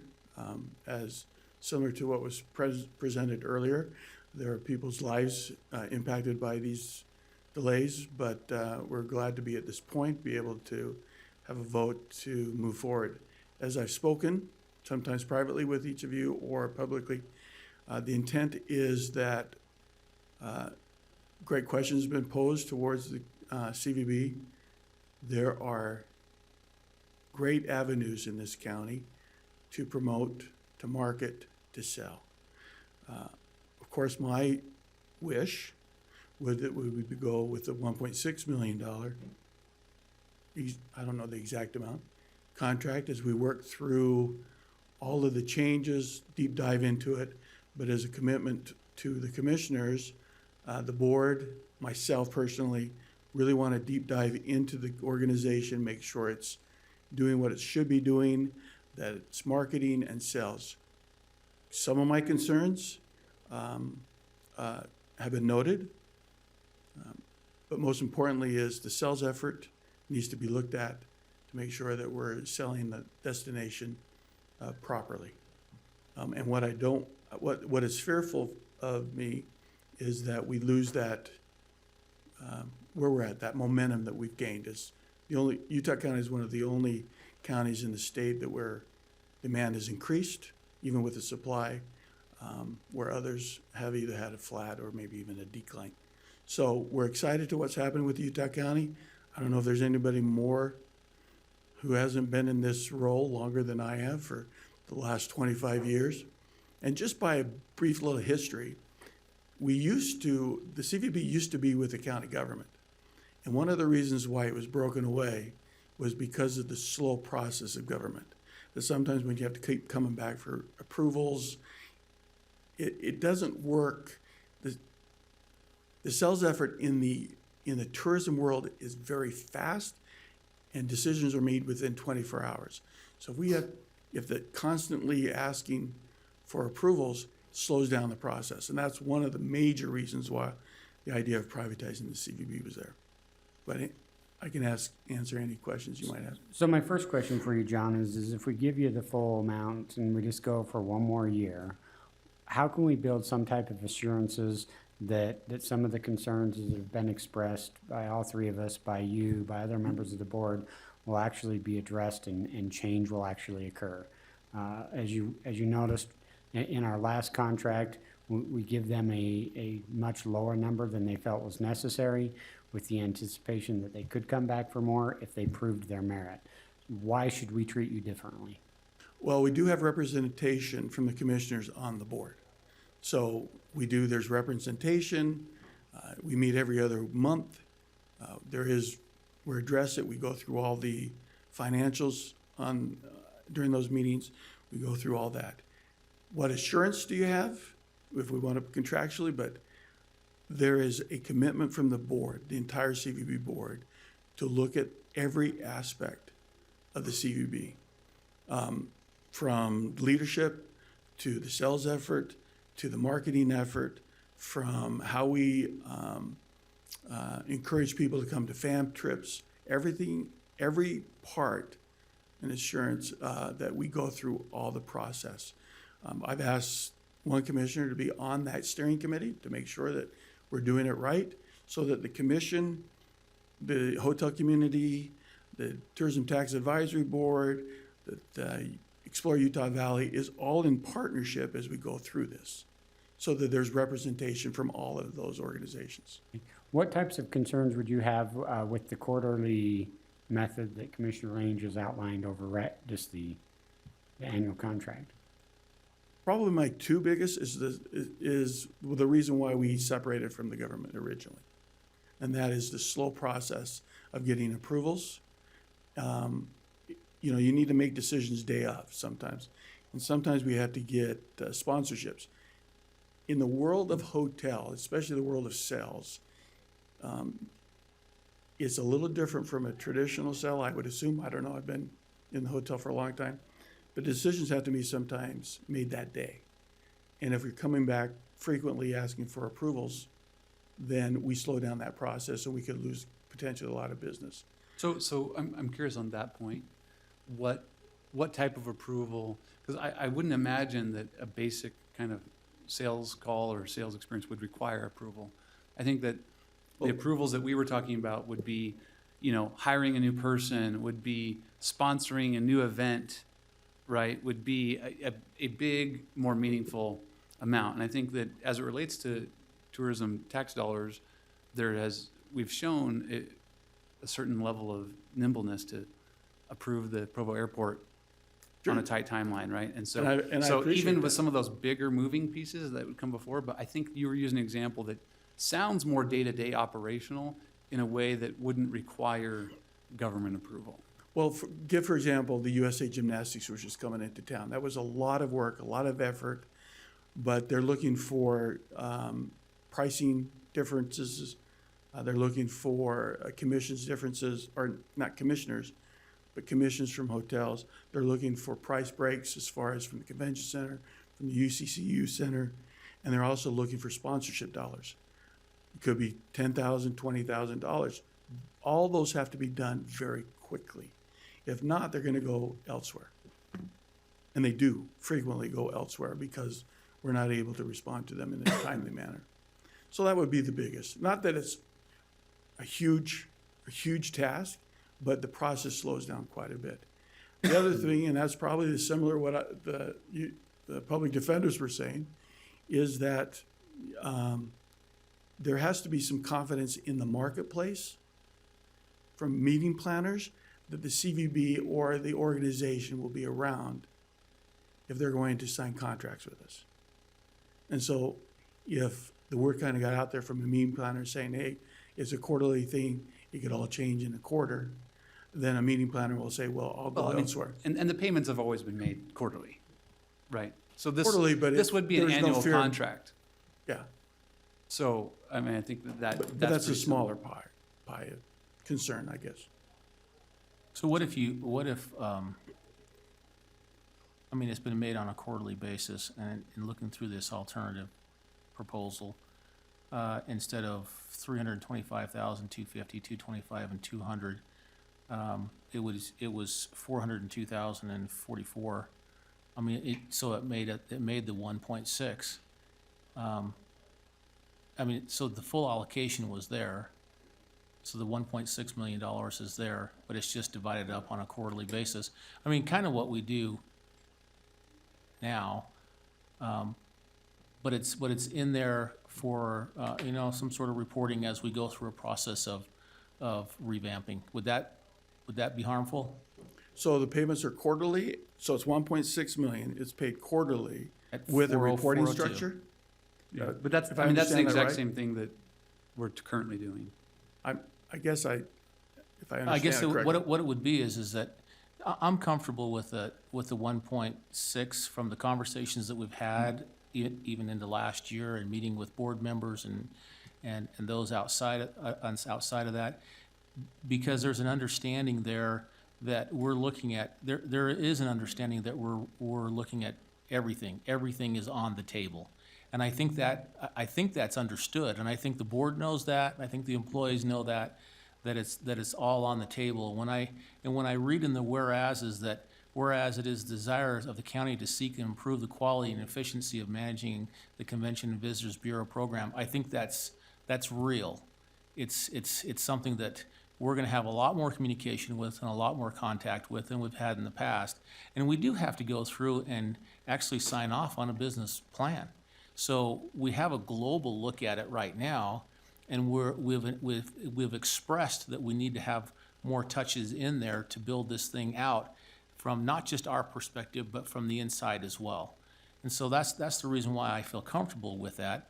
I'm just wondering if it's on a quarterly basis, do we have to do this, or is this contract? Where's that point to where it makes sense to not be hammering it or micromanaging it, but also allowing for us to work through all the desired needs and thoughts and processes that are there. So is that a It's question? it's not really stated as a question. It's more of, that's how I've seen it as we've sat down on an individual basis with your board or with members of your board. And so, again, the 1.6, I'm fine with leaving it the same. I'm worried that if we start limiting that down, that a lot of that we're talking about is staff, pretty much staff only. It looks like staff. I don't know if it is or not. Haven't run those calculations on it, but it looks like staff. So everything's on the table, and our board for the monies for the TRCC, those are every other month. And it can become problematic there as we're trying to run everything through that process too. So I'm worried about the flexibility of it as we're trying to build it in the right direction. And I agree with the commissioners. Every commissioner I've spoken with, I agree. We do need to look at the organization. We need to look how we market the county. We need to look at the sales structure. We really do. We've had this momentum that has been very positive for Utah County. And the tourism rate at the TRT has increased over the past few years. And so we have this momentum. I don't know what assurance, other than a personal assurance I can say over the pulpit, but there is an assurance for myself as well as the board that every aspect of the CVB will be scrutinized. And we want all the parties involved. So my feeling, I actually like, Commissioner Inge, I like what you're trying to accomplish here. My personal uneasiness is just the amount of the reduction, because I do think there is merit in the argument that we need security for the employee. I have sympathy for that, and so I'm wondering if we couldn't come up with some kind of numbers that are a little less painful in as far as, you know, causing anxiety among the employees, but still puts some heat there to make those required changes. Because I like the overall concept of what you're trying to accomplish there. Does that make sense?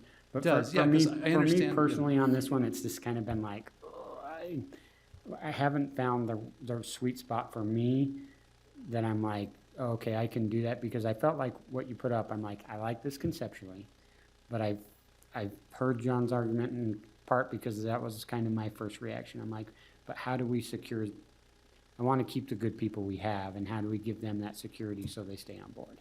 I would be open with that. I do think that the sliding scale or some of this conceptual stuff, it's important to me because just like you said, the commitment's there, and I agree with you. There's a lot of constituents at play here.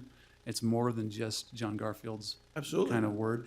And so I think that I do want there to be institutional motivation for this to kind of come together in a way. So I'm not sure if you have a proposed. Well, I guess this is the question. How did you come to those numbers? What was the basis of coming to those numbers? You know, 'Cause that's one thing I don't understand. I went through, so the Q1 would be able to cover all of their payroll. No staff would need to be changed during Q1.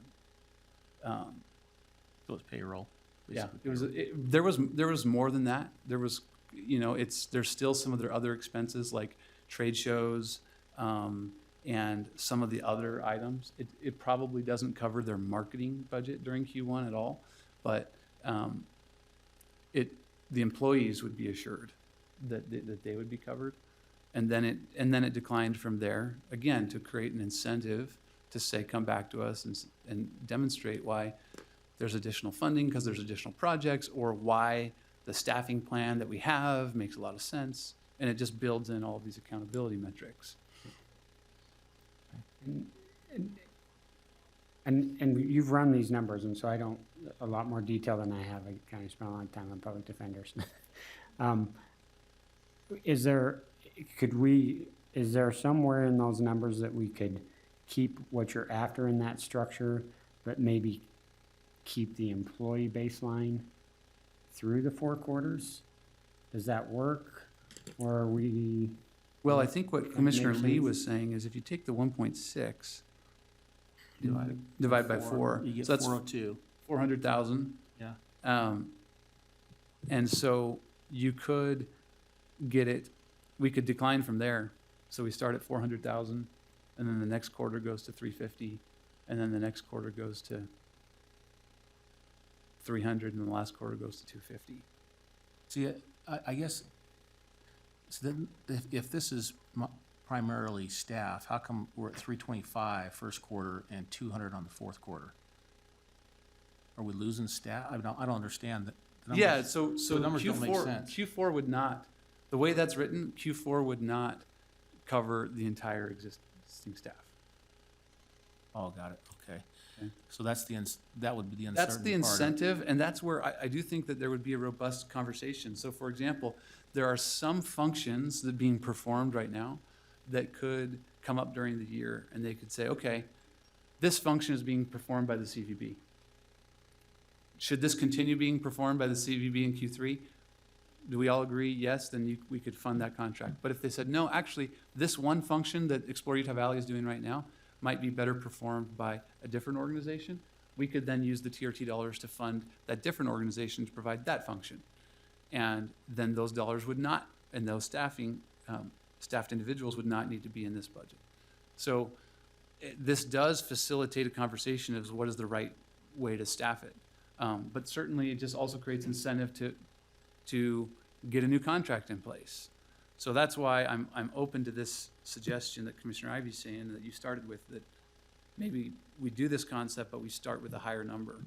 So in Q1, you don't necessarily need to change anything. Yeah, and by the way, it's not just staff. 325, I mean, you take that annualized, it covers the office space, utilities, some of the, it's a big chunk of their budget.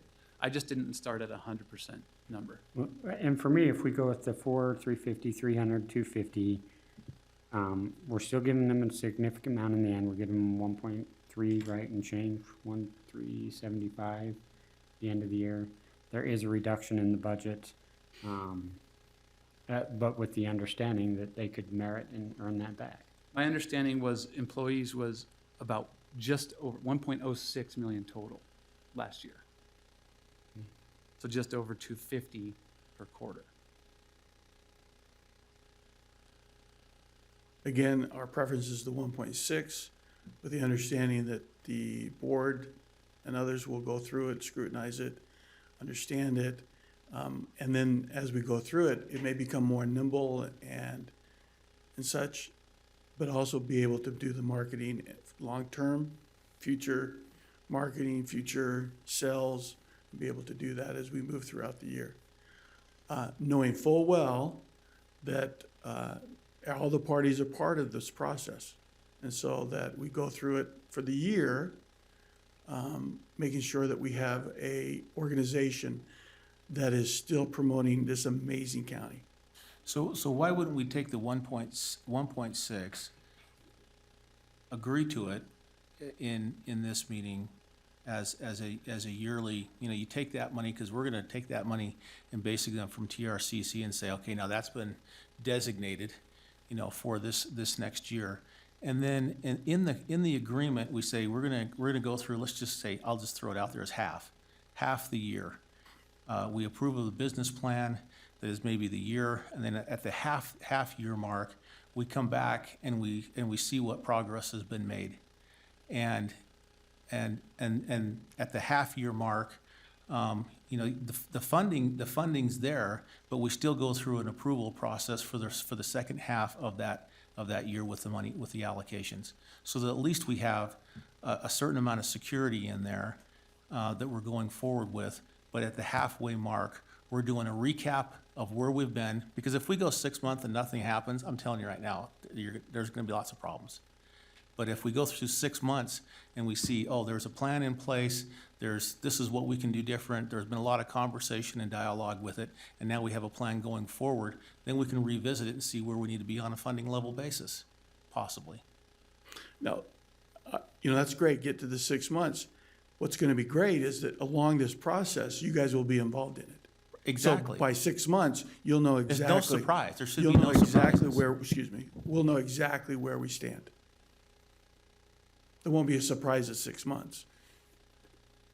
But it would be a reevaluation, and it would be a reevaluation for the past of what's been done, and then a direction on where we're going in the future, which could be less, or it could be more. I don't know. I don't know what the plan looks like at this point.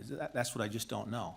And we don't either, because we haven't really gotten into it. And because, and I've been asked to sit as a member of that steering committee, and I want to be careful about the message that we're sending. If I'm going to go spend some time sitting on that committee, I want the county to send a message that we are expecting some changes. And that's why I am not comfortable funding the full 1.6. I want there to be some incentive. And so, to me, what Commissioner Ivey was just kind of suggesting as a compromise, I could get on board with, but I need there to be, personally, I strongly prefer this incentive to There is an incentive at change. 6 months, that things could change. Some people say, is it an incentive, is it a punishment, whatever it may be. But the ultimate goal is that the organization changes. That's the goal. How we get there may be a difference of opinion. We're hoping that this process is going along. And to your point, I'll be on the steering committee as well. If I'm not seeing progress, things are going to change drastically too. Commissioner Judge, I can definitely be comfortable with the 1.3 through the quarterly decrease there.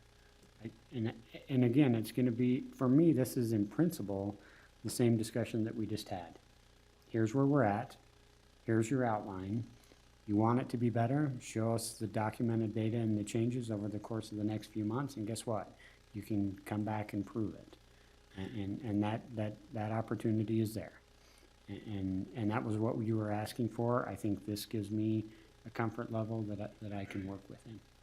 Now, one question, because, you know, the staff is going to wonder about, what is that measurement going to be? That's what your committee is gonna figure out. Because, you know, we may come back and think we have a great proposal, and you guys say, no, sorry. Well, I think, I'm gonna be very blunt, and you know, I Yeah. tend to be that way. I think you have your harshest critic on there, so if he's saying, yeah, this is a good change, it's gonna be really easy for me to say it is. So, and I'm not saying I wouldn't differ from his opinion on it, but I think there's a pretty safe threshold for you. So before you go to vote, it seems like it's going that direction. I would hope you trust the process. There are good people on the board who care about the CVB. At times, we just need to trust the process.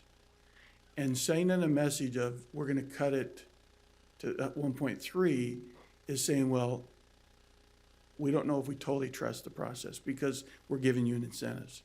There's a good board, trust the process. What, we will be happy with whichever, not, well, we won't be happy, but And trust the you're making the right process and knowing and have confidence that there's a good board of governance for the CVB who cares that the organization is viable. And My that's part of the comment- reason why I would like to fund it fully and then have a recap and a relook for the second half of the year. Because it's hard enough to make things work when you're finding yourself cut back, because your resources are limited too. So I it's the plan that I really want to see, you know, the overall plan and where we're at. Of course, we want to see how it's being used and implemented and then a certain ROI with it that we get back with it too. But I still think we should fully fund and do a half year relook, a look back and then go forward. I think that just makes sense. And it makes sense because we're talking 1.3 now, but it could be half of the 1.6 and then say this is not working at all at the half year mark and say we're not going to accept the business plan. We're going to go on a different model altogether, which would be a significant reduction if we don't have that incentive to go forward. Or it could be somewhere we have a plan in place that says, yes, we need to ramp this up and go forward even on a stronger field. John, I think you have great people on your board, and I do trust you, and the reason I'm comfortable at the 1.3 in this quarterly decrease is because I need verification. So I'm gonna trust you. Well, trust And that's us where with the we- 1.6 with the 6 months. Or I could trust you with even less than the 1.6 if you want to really keep this meeting going a long Okay. time. Or I we don't can want to come- fight with you guys. Or we but- can come to a good compromise position. John, can I just say one thing? I've intentionally been trying to sit back and not, we just need to understand also, and I want you to understand in your decision-making, we have been awarded $275,000 by the state of Utah co-op for this year. And we've got $53,000 of local partners that have stepped up, and it requires dollar for dollar match. Most of that will go back, it will go away. We will not have the ability to execute what was in our business plan with a lesser amount. I mean, we can do some, and I agree with John. We would appreciate it. But the business plan that was presented, and originally we were saying, let's take an 8% cut off of what the auditor's office said, build it around, and I get it, we need to look at it.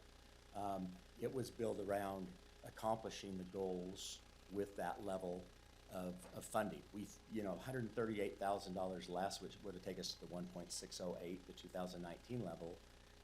We could make that work. I mean, absolutely. We did it this year, we'd have to cut back. I just want that to be considered because we will be hampered on the ability to do any marketing and promotion with the lesser amounts because we won't be able to make the match. We won't be able to work with the partners. So I point that out just because there's that to be considered in it. Thank you. And my personal response to those types of things will be, this is what I want out of this board. You have an incredible board, you have great people. I do hope that part of this process can help everyone have an appreciation for the opportunity cost for these dollars and what the other options are for spending those dollars. And they might double down, and I might double down and say, after considering all the options, the Explore Utah Valley presents the best alternatives. And this baseline funding, if it's not enough to cover and truly some of those co-op dollars are excluded, you have the opportunity to come to the Tourism Tax Advisory Board and say, hey, guess what? You spend this amount of extra on marketing and the state and local will match it. Those are the types of deals that the TTAB actually really likes to recommend. You should jump on in. And so, anyway, Well, if you could just come back to the microphone and state your name for the record, we missed that part. That's okay. Joel Raker with Explore Utah Valley. But at the end of the day, we appreciate the support. I think we all agree that Utah County is an amazing county. We love the county. We all serve it well.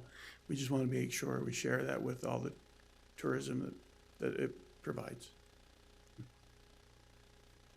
thank you. I will entertain a motion. Okay, I would move that we approve regular agenda item number 6 under the alternate plan with the quarterly numbers at 400,000, 350,000, 300,000, and 250,000. Second. I have a motion and a second to approve regular agenda item number 6 as stated with the alternate plan with the noted changes. All in favor say aye. Aye. Aye. I, with a note for public record that I would have preferred a different plan, but seeing that we can get what we can on this is needed. Okay, that passes 3-0, so noted for the public record. Thank you.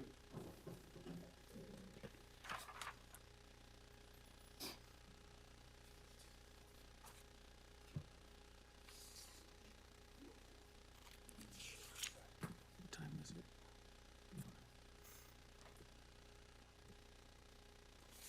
Okay, on these, do we know what we need, and are we doing them right now, or are we doing? I think they said it was pretty limited, and we could do them quickly. Pretty short. Okay, so which ones then? That would be on 7, no, excuse me. 7, 8, and 10. A motion to strike regular agenda item number 9. Second. We have a motion and a second to strike item number 9. All in favor, say aye. Aye. Aye, passes 3-0. I'll move that we approve and set a date, time, and location for the closed meetings as described in regular agenda items numbers 7, 8, and 10 for today's date at the conclusion of the regular business at this location. Right after our meeting. Yeah, I'll second that. We have a motion and a second to approve and set times for closed sessions for 7, 8, and 10. All in favor say aye. Aye. Aye, that passes 3-0. Thank you. We'll now move into our closed session. we should ask for public comment. Oh, is there any additional public comment? Or work session. Okay.